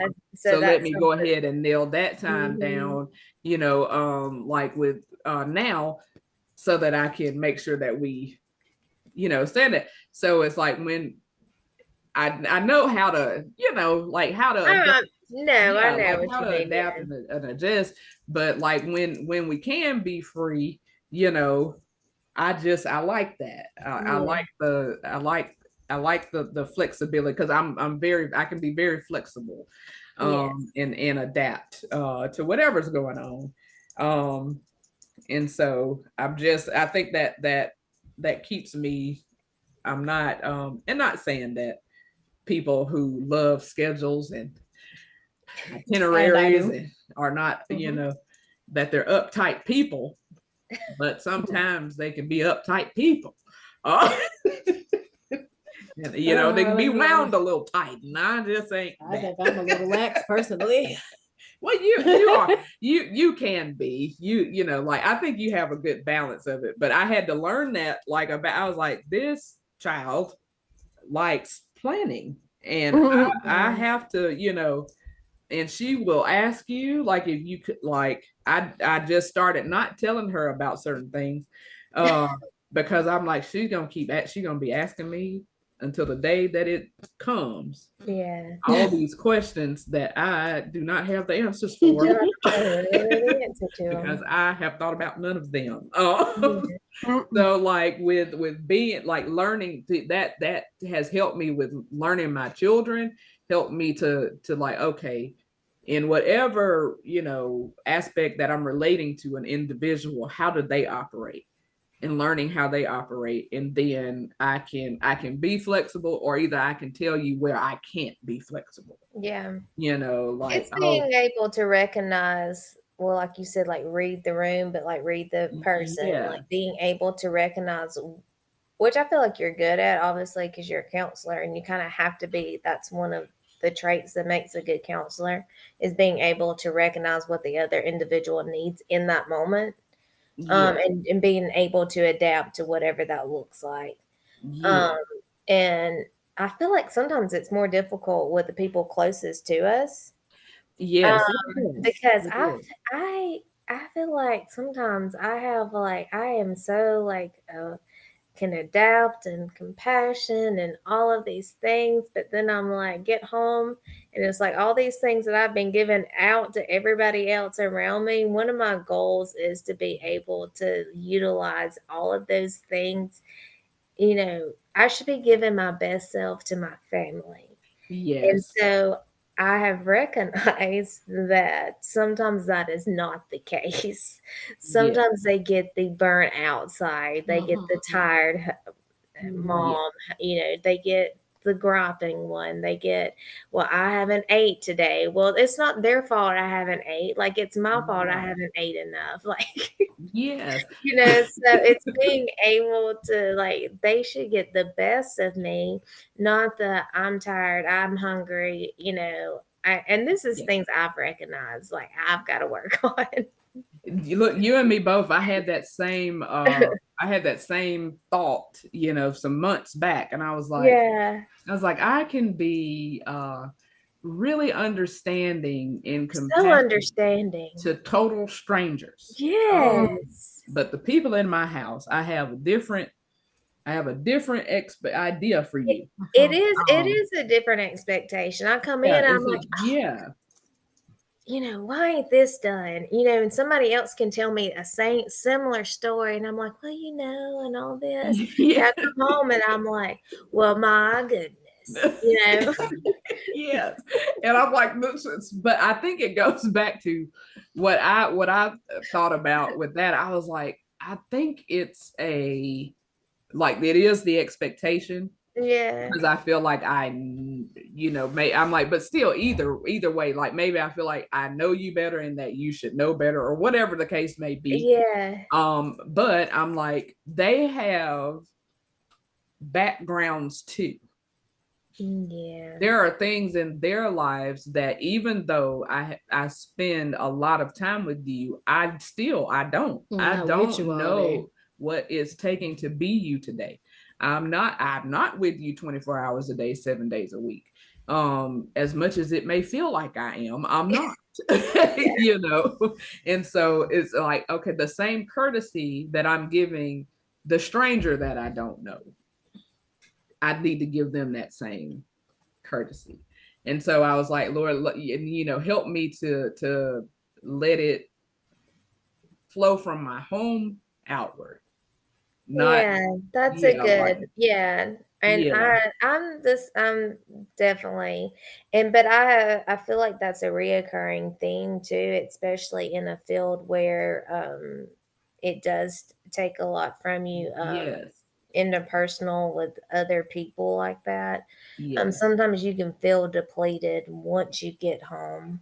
And yes, so, but it has been on my mind, like these are the people that I love and I care about the most. They yes. should be getting the best version of me, not the worst. But I think that goes back to like the safety too, because we feel safe, like, you know, there is almost, which is unfortunate, but it's almost Yeah. like, well, they gotta love me regardless. Yeah, like they got to put up with Yeah, me they got to put up with regardless. me anyway. And the reality is they don't, you Yeah. know, like they don't. And so like that's how I had to kind of look at, you know, from that perspective too, of like, Hmm. you know, they don't, like, they don't have to want to be around me. Yeah. And so when I think about that, I'm like, oh, I'm grateful that they do, that they do enjoy my company, because they could not. Yeah. And so why am I not willing to, you know, give them the same courtesy that I would give somebody else? You know, Yeah. so I'm like, so that's what's been governing my actions. I'm not great at it, you know, but I'm Yeah. working on it. You know, Yeah. it's something that I'm working on. So he's had us in the same, you know, like space as far as that's concerned, because I think like it is easy to because you are pouring out, you know, like Hmm. we are pouring out so much on a daily basis to those that we're interacting with outside of our homes. And so it's just, you know, kind of like, okay, well, when I get back in, whatever you get is what you get. Yeah. um, and it's like, nah, that's not cool. Yeah. You know, it's not I cool that think that's you have what's to saying. just be intentional because that's like I feel like it's a natural response too. Yeah. Um, and I think Dex was sharing some like about this earlier, just about being intentional of like how you're communicating and Yeah. realizing like the different love languages of how do you, like how am I going to treat Emily? How does Yeah. she respond? She's not responding if I'm yelling and calling names, and Yes. because I'm over it, in 10 minutes after I've cooled off, and that's going to overflow for 3 days. Yeah. And so it's recognizing the response and being able to adjust, which is not, it's just behaviors. You got to learn as you Yeah. grow. And Yeah. two, I think as and I think that there's a lot of behaviors that males and females have that are different, you know, Hmm. that are different. But I do believe that they are learned behaviors, a lot of them. So you can unlearn them. So we can unlearn them. And I think for us, because we've heard this, we've seen this played out on TV. Hmm. We've seen, you know, to where, oh, the spouse does something, and oh, you withhold or you don't talk to them. we Yeah. we we see that. And Hmm. so even if they apologize, you still got to you just still got to kind of hold a grudge. So I think we've learned that. And so like, to me, I think that's a thing that we have to unlearn. And Hmm. it's in have the conversation sooner than what we maybe would have. Hey, Emily. Dex is back. So like having those conversations to where it's like, okay, you hurt my feeling, being able, that calls for us to be vulnerable, right? you hurt my feelings or whatever the case, like, and I don't like nowadays myself just being like, that hurt my feelings. I want to discover what feeling I felt and then kind of pinpoint it. Okay, that either did that make me sad? Did that make me angry? Did that, whatever the case may be. Okay, so that behavior, I felt anger because of that behavior, and now let's try to get a resolve behind it, and now we can move on in maybe a day versus 3 days. Because you've kind of helped me with that though too, because this happened, not like Dex will say, this happened yesterday. No, it didn't happen yesterday, but it did happen last week. My feelings got hurt. And so I was just, this is hilarious now that I think about it. But what ended up me actually getting upset was like the end was Eric had something about he didn't like the pasta sauce that I had bought. Nobody was like eating it. It was just, I don't like this. Mm-hmm. And it was a long day, and I got quiet because no one liked the pasta sauce. But it wasn't about the pasta sauce, right? It was about, I'm tired. I have a lot on my plate. I was stressed because I had a lot of things going on. And so I come up and Eric's like, "What's wrong?" I'm like, "Nothing." And then I'm crying. Well, I don't even know why I'm crying at this point, because now I sound silly because I'm going to cry about a pasta sauce, And I was just, "Oh, I'm fine, just let me be," because I don't cry a lot. So if I do cry, then like something is really like, I know that it's like it's built up, like it's something that obviously needs to come out. Yeah. And so I sat with I cried. I cried. I sat with it for a minute, and I think it was just realizing, one, I do have a lot going on, and then it was like I didn't feel heard. Like I feel like you're being negative over something very small, when how about appreciate that I buy the groceries, like, yeah, and he does so much. Like, this is so silly when you think about it, because he helps me out so much. But in my little mind, it's like I don't feel appreciated, Yeah. So it's like I need to feel heard. I need to feel like you listen, like you appreciate what I do. So it's just, that's just sometimes you're gonna have tears over not having the right pasta sauce. I get it. And it's the acknowledgement, and that's why we gotta do these deeper dives within. Like like the tears made that, wait a minute, I was like, this is something else is going on here.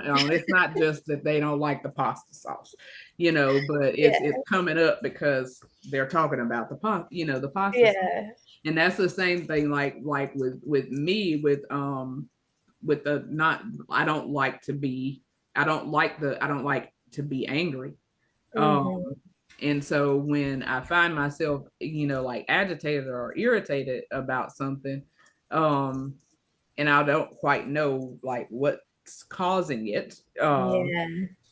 And so like just being the other day, my grief counselor helped me so much because he was like, what do you feel like you are in the stages, like of grief? And I was just like, I said, I think I'm in anger, but I don't know at what, like, I was like, I don't know what I'm, like what's causing why I'm actually angry. And so after I was telling him what was going on, because the thing that I was angry about didn't warrant it. It didn't warrant the anger that I was feeling. And I was just like, what is the thing? And then he asked me, he said, well, how are you with denial? I was like, oh, denial is a big deal for me. I have to work very hard to avoid it, to avoid being in denial, because I know how devastating it can be. And so what it boiled down to was I was really angry at the fact of somebody was, I felt like somebody was demanding something of me that I just didn't have the capacity to give at the moment. And so because I don't like to feel like I can't do, it'll be something that I can be working on, and I'll be like, this is not going to defeat me. Like I have that kind of, I'm gonna, kind of do it till I get it right kind of a thing. And because I have that, it was like, instead of me being able to be like, I don't have the capacity to do what it is you are wanting from me right now, it just made me mad. Yeah. And so when it I was like, oh, I was like, so, and even like before I got there, I was mulling over this thing in my head, which was another thing. I was like, I'm sick of this. I'm sick of this. This has to go. Yes, yeah. I've been there. Yeah. So I was like, okay, like, what do I need to, I was like, I think I just need to have a conversation. Yeah. Like I just need to have a conversation. And so my grief counselor was able to solidify that for me. He was like, like after I told him everything, he was just like, yeah, you just need to say this. Like, you need to have this conversation. He was like, because the problem is you don't have the capacity to do this right now. And he was like, it's okay that you don't have the capacity to do that. And I was like, oh yeah, like, yeah.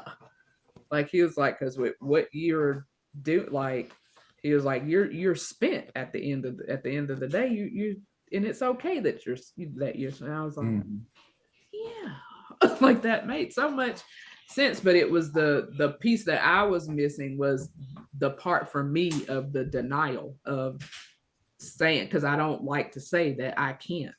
That I can't. Yeah, like that I can't. Or now I'm quick to tell you if I don't want to. I tell you straight up, I don't want to do that.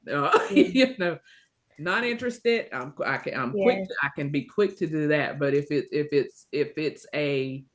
it's something that I feel like you need, and I can't do it, that's hard. That's hard for me. It's hard for me to be like, I can't do that. So what it'll come out as is apparently is I'll get mad with you. I'll get mad. I'll get mad with you because I can't. Like instead of, but I'm like, what I need to just say is, you know what, I wish that I, had the capacity to do that for you at the moment, but I don't have it. How easy is that, right? I know. Like easy. How easy is that to say versus, something else? But that's why we all need somebody that can help us dissect these things. Yeah. And so the issue wasn't really about that. It was a deeper deal in me. So I think I'm glad you mentioned this because I think I mentioned to Dex, Dex is kind of like this too, but like he puts so much on his plate. It's like, I'm gonna knock all these goals, which he will, because he's so goal oriented, and he can. I said he rebounds faster than anybody I know. But I also think that it's a slippery slope too that you have to be very careful with, because you put a lot on your plate, not being able to recognize like the emotional distress that comes with all of these other commitments. Yeah. Like with him, he's like, I'm gonna do this. I'm like, well, give yourself, if anything I've learned over the past 5 years of my sobriety is giving myself time to get through goals, to accomplish things, and just letting things navigate out in their own time. If that makes sense. Yeah. And I think with Emily, I'm so glad you're here with us together. Yeah. What she said? I was going. What'd she say about modulator? No, I was just saying how proud I am of you guys. Like just being able to like witness both of you, like it just I feel like you're committed to one another, which I think is like a really beautiful thing. So you'll be able to like navigate challenges as long as you know God's first. You can get through anything. Yeah, you gotta put him first. It took a long time to see that. But like my preacher was talking today, he made a lot of sense about, or you was talking about this earlier, about like a generational curse. You know what I mean? Like if you was raised a certain way, how you're gonna fall into it. You know, like if somebody's just raised with somebody that never cleans the house, you know, they're more likely never gonna clean the house. You know what I mean? Or somebody that raised up, you know, beating their wife or beating her, you know what I mean, watching her dad be abusive towards her mom or whatever. Just increase the You risk. know what I'm saying? Like, you know, the Mims has got a bad, you know, record for not being faithful. You know, that's just the facts of it. You know what I mean? So my thing is I'm gonna try my best. I'm gonna break that with little man. You know what I mean? Like I'm committed to Emily. Like I'm gonna once we do tie the knot, you know what I mean? Like that's something that I never thought I could do, but I know I can do it now. You know, it's just I'm gonna make sure that he sees that part, you know, and then hopefully he'll bring that into his little family whenever he gets older, you know. And that's major, you know, like because this I been going. mean, that would be breaking off, yeah, definitely a lot of generational curses. But it's also being faithful into one person is so fulfilling once you're able to have that love between each other. Like we talked a lot about safety in this podcast, which is so ironic because for so many years I did not feel safe. Like, and I think it was an interpersonal thing. But if you can have that safety with each other and then have that connection and that it's a commitment, you know, like you have to be committed, not to let fleshly desires lead you astray because you unconditionally love this person and you realize it's not worth it. Like, what would that be worth? That's instant gratification that's going to ruin everything that I've worked so hard to obtain.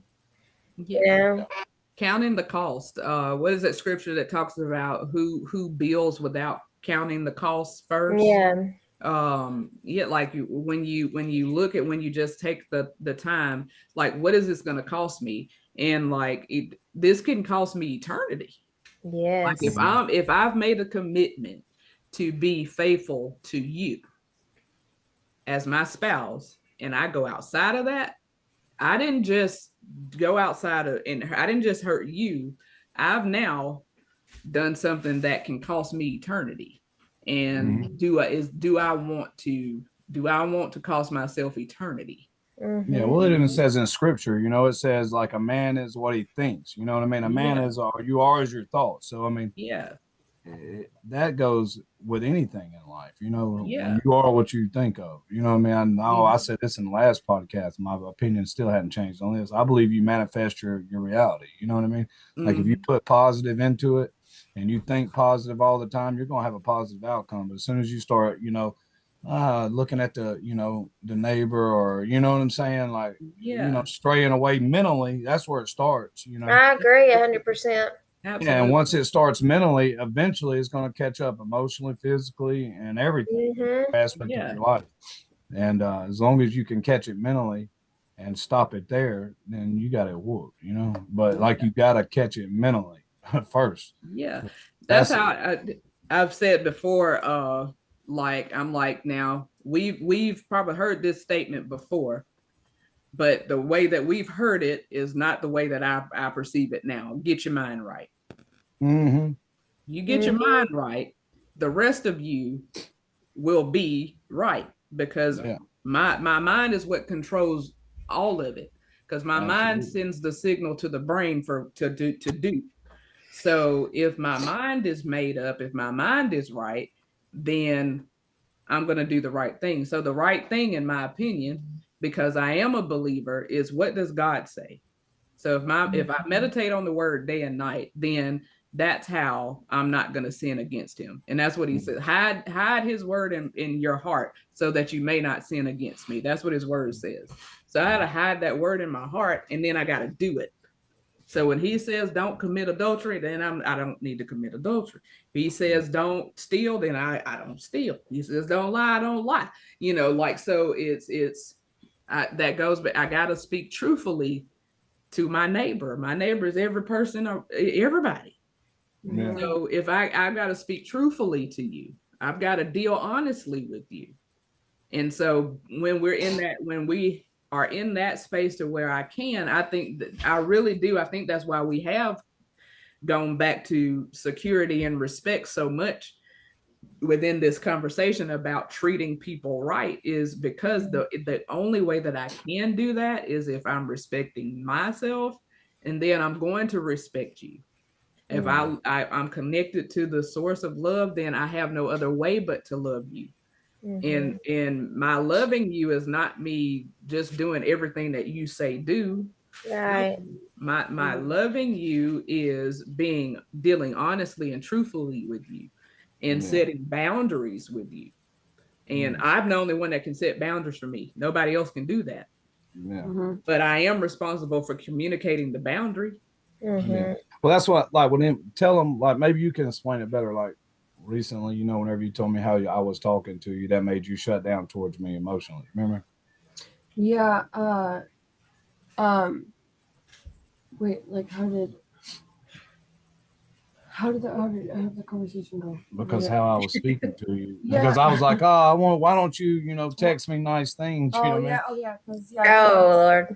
to you in a way that I used to, and it was so easy. I feel like in the beginning, because everything was fresh, and I used to always, let him know how much I loved him all the time and all this stuff, and it stopped, and he was kind of like, Emily, like, what is going on? Like, are you not giving me this anymore? And I was kind of like, it's hard for me to give that to you when, like, you're telling me that when you're talking to me like trash every week. Yeah. I said it's hard to do that. Because you tell me that things are changing, and then the next day it's not. So, but it was really nice having that conversation and him listening, though, because then it's definitely, I know he's working on it, and I feel like we've come a long way from then. Even that was just not that long ago. That's what I said. So I said it ain't been long ago. You know what I mean? It's literally just a few, couple months. But you changed it. I did. Yeah. Changed it to me, because I'm telling you, I guess I could say I was being selfish about it a little bit. You know what I mean? Because like I missed that. You know what I mean? Like I missed a little. Oh, I love you. Because that's your love language. Yeah. You already said words of affirmation is your love language. That's mine 100%. I'm telling you, she knows it. Yeah. Yeah, she could, she says that, I'm good. She could treat me like crap and give me a sweet text, and I'm like, all right. Look, all's forgiven. Yeah, we're good. But it's good to know when you can have those conversations, because that's vulnerable. That shows vulnerability, on your part too, which is, I think, is something else that we need, especially when in a marriage. Like you need to know me, like, and know me for real. And what do I like, what don't I like, and the same goes for, but if I don't feel safe in having these conversations with you, there is a problem. There's something wrong there. And it's either you're not the right person or something. And it's either on my end, or it's either is something on my end, like I said, that could go back to years and years ago, or it's something that's happening, like Emily was able to say, like listen, you talk to me like this, that causes me to shut down. And so here's what I need from you. I need you to not talk to me like that. Yeah, because it would be every day, you know what I mean? It would just, like, just say one day a week, you know what I mean? But it'd be, I get into it pretty good, you know what I mean? Yeah. And then I think everything's fine 3 days later. I'm like, oh, we're past this. And she's not past, obviously, you know what I mean?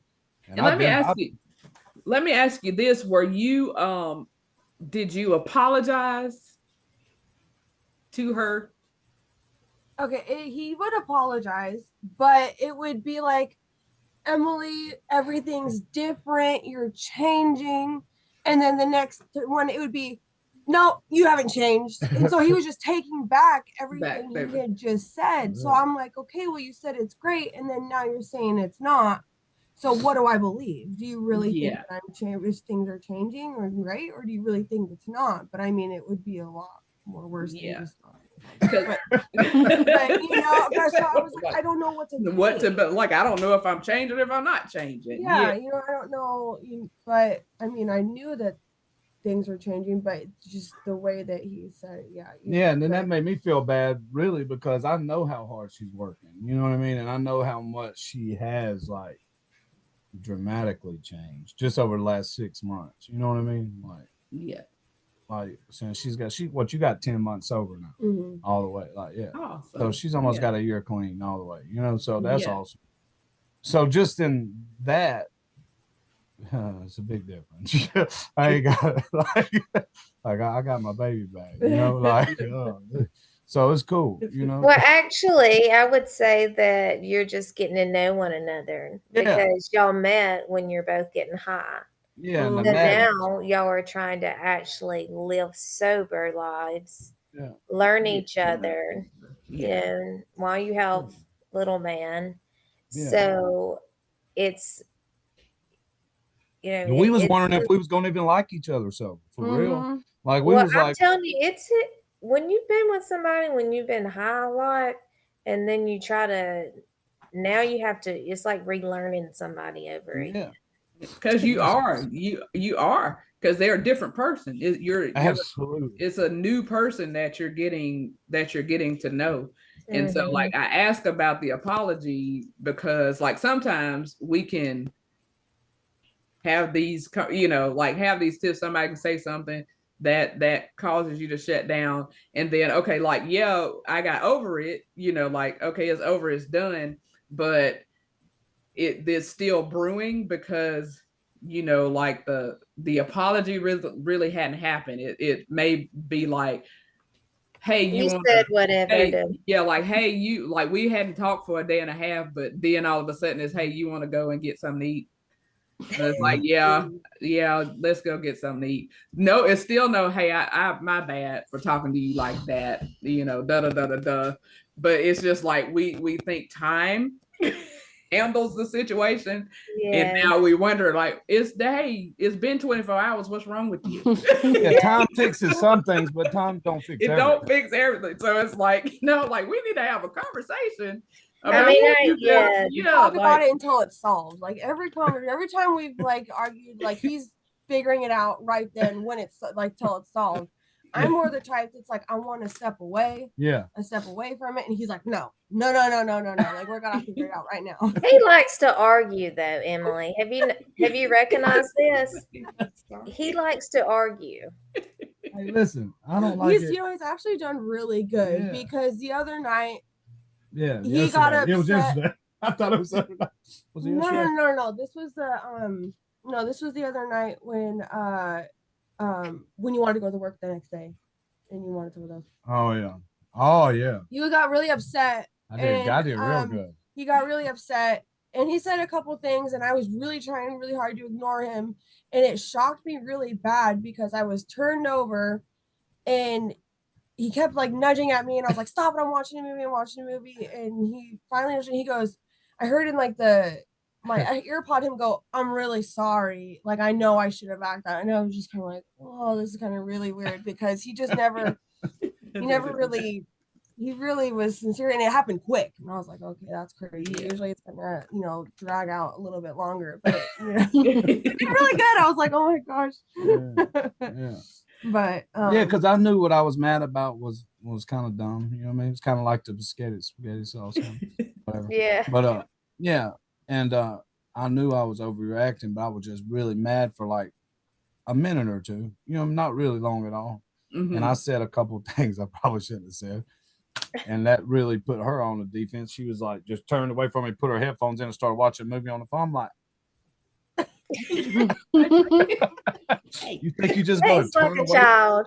You just gotta turn away from me in the middle of this. That ain't happening. And at first I was kind of fighting with her about it at first, and then I lay back down and I just couldn't go to sleep. And then I was like, I felt so bad. And I was like, I'm sorry. My bad. I know overreacted. Like, I'm really sorry. And then like yesterday, we got into, everybody's gonna argue, you know what I mean? Then yesterday we get into the argument. Well, I don't remember what it's about now. It couldn't have been that simple, but it was something stupid, obviously. So I get my feelings for a minute and I'm like, when I leave, then I told you I called my buddy Jay. I was like, bro, I'm gonna come to your house, and he was at the meeting, and so I just went to the meeting and then I talked to him afterwards. So I mean, that's the kind of stuff I do. I got him. That's the only I think I got him that I depend on in my preacher, that I know I can depend on. So I called him anytime, and he's on house arrest, so he's always at home. You know what I mean? I know he's gonna be at home after 9 o'clock, no matter what. So hey, so I was like, bro, I need you right now. And then I talked to him about it, and he told me I was wrong about it. Oh, I was about to look at his name. And so I was wrong about that too. I'm always wrong about it.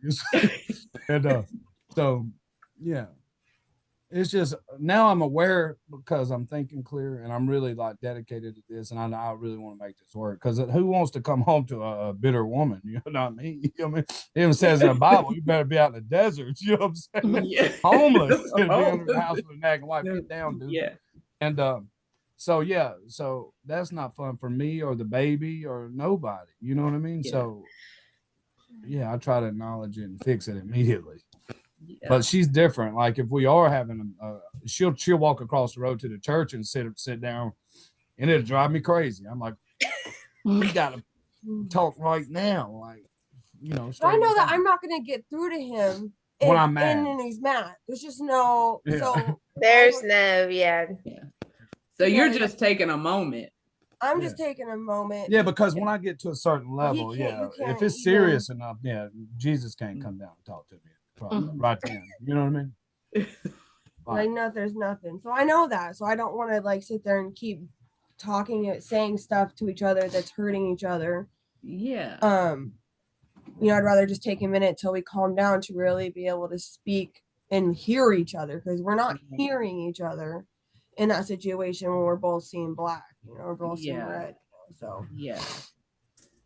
And that's good having her to be like that, not having another woman like this, like me, crazy, and like wants to shoot back at me all the time. That's amazing.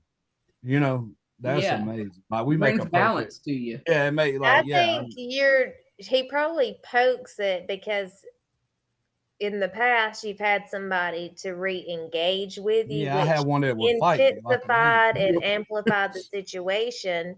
Yeah. So having someone who can walk away while he's still stirred up, it probably catches him way off, and it probably is just like, what, you ain't gonna argue back with me and fuel this fire right now that's going on inside of me. Yeah It is. It's exactly like that. It really is. It's exactly like that. But now I know that it's so much better of a combination, It's and this is the thing, like I watch all these. I just sent both of y'all videos, by the way. You got to watch them whenever we get off the podcast. It's like my favorite preacher. He's amazing. But so whenever you're dealing with a conflict, you just got to be aware of it. And if like we're pretty much dedicated. We're not married legally, but we got the paperwork right here. You know what I mean? Like we're doing it. So like, in my eyes, I tell her all the time, she gets convicted about having sex now. Like, for real. I mean, being real, you know what I mean? Like, she tried to cut me off. I was like, what? We got a baby. Well, that's not okay. We'll talk about that later. Yeah. But no, I'm just saying, like, in general. You see what I'm saying? Like, we're all grown, like you said. But once you get to your spirituality, you get to a place where God really can convict you of anything. My point here, like, now God convicts her of that. He's not so much me. But he convicts me on other things, like fighting with her and picking at her or calling her out, or stuff like that. Like that's the stuff I get convicted about. You know what I mean? Yeah. So it's just like But What we got what, 2 weeks? Yeah, 2 weeks. 2 weeks. So we We'll ask for respect forgiveness. what did he say? What did he say? We'll ask for forgiveness. So we respect them for 2 weeks. I'm just, ma'am. I said we respecting what she wants for 2 weeks. I mean, that's what she wants. We'll try. You ain't gotta answer me right now. You can answer me later. Look, you can answer me later. I'm just asking. Sure. I'm being we'll nosy. Well, we're going back to respecting what the other person wants and needs right now. So for her journey, and this is something that's important to her, then that should be important to you. No, it is. I mean, it really is, you know, but it just don't make sense to me yet. I'm trying to figure it out. So you don't have to, it doesn't have to make sense to you. Because no, I agree. There's things that Eric and I talk about, and he, like, you know, me getting upset about something, he doesn't understand. It makes no sense to him, you know, why that would make me upset. But at the end of the day, I don't care if you disagree with why I'm upset, but we have to hear each other out. And you got to respect, you know, why I feel this way. Does that make sense? Oh, 100%. Yeah. And and I'm looking at it from, you know me. I'm looking at it from what the word says, and I think that's what Emily's looking at it from. I'm sure she's looking at it from that perspective, you know, as well. Like, this is like, because once you make a decision, and like I said, there's like, he works on each of us to grow to that, right? Once we make the decision to be like, what he says settles it, like for us, that's what takes us into that direction. Like, I know that it's hurting his heart, so I don't want to hurt his heart. And for me, going like, into that church, like on Sundays, crying because like I'm having like this newfound like love and trying to build this relationship. So, you know, I have an issue with lying. Like, he knows he hates that I've like lied a lot in the past. Well, I'm trying to work on my lying, stealing, like all these things. And how am I going to show, the best way I could show him I'm serious is by being serious with my spirituality. I don't want to go to church and cry and ask for forgiveness and then come home and do the same. Like I just wasn't just a church. Yeah. Well, Emily, let me just say something. You have nothing to prove to Dex. Because I feel like right now is an individual journey.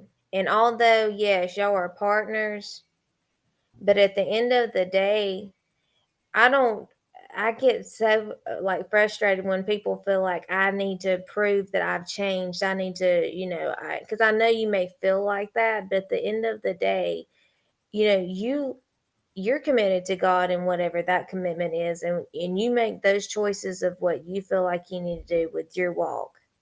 You know, you don't have to come and prove that, because I listened earlier about an argument of something about proof that you've changed. You don't have to prove to Dex that you've changed. Your actions and your commitment show that you've changed. And if that's on him, whether he recognizes that or not. You know, and the same thing goes with you, Dex. You don't want to be in a position where you're always like, where she's thinking, well, has he changed? Has he not changed? If you're committed to God and committed to each other, yeah, you may have things that happen, but that's going to manifest in your actions. You know, you don't have to constantly say, well, you did this, so you don't look like you've changed. Like, because that's putting somebody where you always feel like you're on the edge of, I mean, does that make sense? No, I understand like that. you're I know like that. judged, like, well, did I do this good enough where I mean, because I've kind of gone through that too, where you have to realize I don't have to prove that.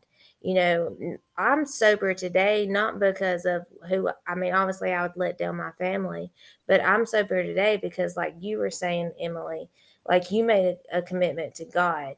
And so, with a commitment to God, I'm not going to be making those same choices that I did in the past.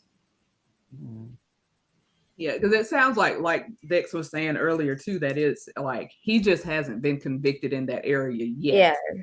But Emily has. And so Mm-hmm. when there's a, like one's being convicted, but the other one's hasn't been, in that area. But the way that I look at it is 2 weeks. Yeah. You got you got 2 weeks. And now this just you go ahead and get them papers notarized. Yeah. Yeah. We know. And it's a done deal, you know what I mean? But like that's just what it sounds like is that that's happening. And so like when whatever you decide is that's for y'all. We just give you our input because it's what we do. Yeah. No, and I know that, and she don't really necessarily. I think you might have misread that wrong. Like, she don't necessarily do all this for me. I'm telling you, she does that crap for herself. She did all that. She's been doing that for herself for months before she even come. You know what I mean? Like, she went to meetings every day when we wasn't even talking. You know what I'm saying? Yeah. Like, she was working on herself way before she come out here. Yeah. So, but now, and it is kind of important for your partner to see, hey, they have changed, because I want her to know, look, I'm going to work every day on a roof, knowing I ain't want to do it. You know what I mean? Yeah. But I'm going to sacrifice what I have to right now to make this money and pay these bills, and so we can get ahead and have the life that I want to give to my kids and to her. You know what I mean? Period. You're doing what you got to do so you can do what you want to do. Yeah. There you go. I like that. So, and that's the same, like, and I'm like you said, I might not be convicted on that, but I am convicted, like, when I talk bad to her. Like, I'm telling you, I never felt bad about that to nobody. Yeah. I mean, like, if I get into her for a minute, like the other night, it didn't take but a minute. I was like, I'm sorry. You know what I'm saying? Because I knew I hurt her feelings, and I was like, man, that's the last thing I'm trying to do is break her spirit, because she is doing so good, And what'd you tell her? Somebody the other day, you was like, it's cute because I'm always bragging on you to everybody. Yeah, I told my mom.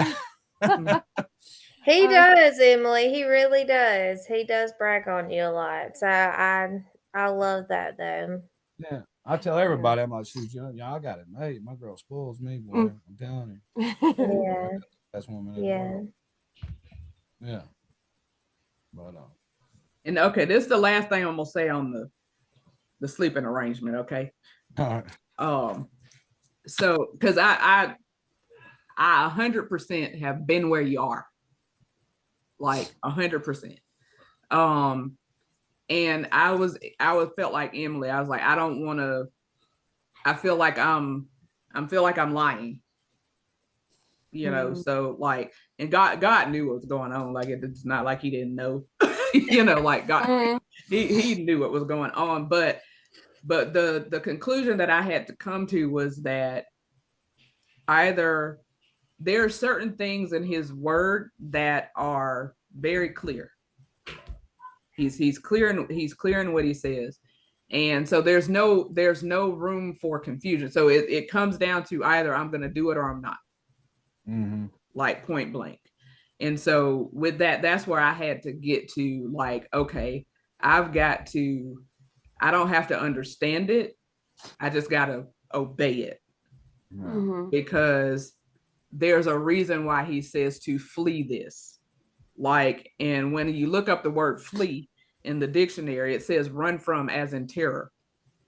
Like, oh, that's, run from as in like be terrified of this. And I was not terrified for a number of years because I didn't, it didn't register with me. And two, I wasn't living for the Lord in those, what I'm saying, prior to. But when I did start developing my relationship, that was a point that really bugged me, because that was I overcame a lot quick, but that was the thing that took a long time for me to overcome. But I just had to get in the space of it, like, Lord, give me the strength to honor you and respect you with not just my words, but with my body too. That's good. I mean, you're right. We all have different convictions. You know, I mean, I personally think that, I mean, I don't know if I would probably be more like Dex. I don't know if I'd be convicted. Just because of the situation. But if you're going by what the word says, you know, so there it goes. It explains how people convictions. I told her, God knows we're already married. You know what I mean? But that's the way, you know, that's the way we see it, because that's our justification of, because I'm telling you, like, I was the same. I was in the boat, you know. I was like, but it's like, no, but the reality was we weren't. Yeah. Like that was the reality. And so when I had to that was when I had to face reality. And though this is truly what it is. And I had to stop, like, literally I was lying to myself. So I had to stop lying to myself, and then, okay, this is what it is. Either got to be this, or I'm going to continue to experience things, because I actually, I mean, I had the consequences. You know what I mean? Like, there were consequences to my actions, and so like, in order for me to be in line with what God wanted for my life, I had to come to that place. Like, I got to give this up. But you all are in a position to where you got to, you know, yeah, in 2 weeks. But there again, you can find a notary tomorrow if you want to, and then proceed with whatever the plan was for the 2 weeks. You know what I'm saying? Yeah. But that's all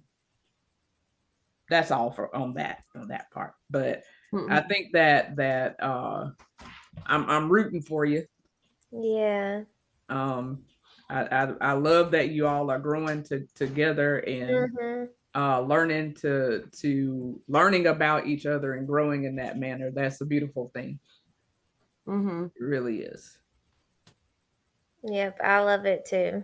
Yeah. I'm glad to have you, Emily. I guess you're about to be a part of our family, so good luck. No, I'm just playing. So our lovely friend who was joining us too she's got to go grocery shopping, so she needs us to wrap this up. So yes. Thank you all for your input. I think it was a very great conversation, and that we've gotten a lot out of it. So overall, the 2 questions were answered, and that is, respect is the right way to treat any individual, and the who determines that is a 2-part to answer to that question of who determines it. And it's the individual determines it, and the other person has to be willing to adhere to and listen to what that person needs and what their desires are. So as we go throughout and we're relating to others, let's practice respect and listening for how they want to be treated. So thank you all for joining us on the D-Hope podcast. We'll be back with another banger of an episode soon. Bye. Thank you.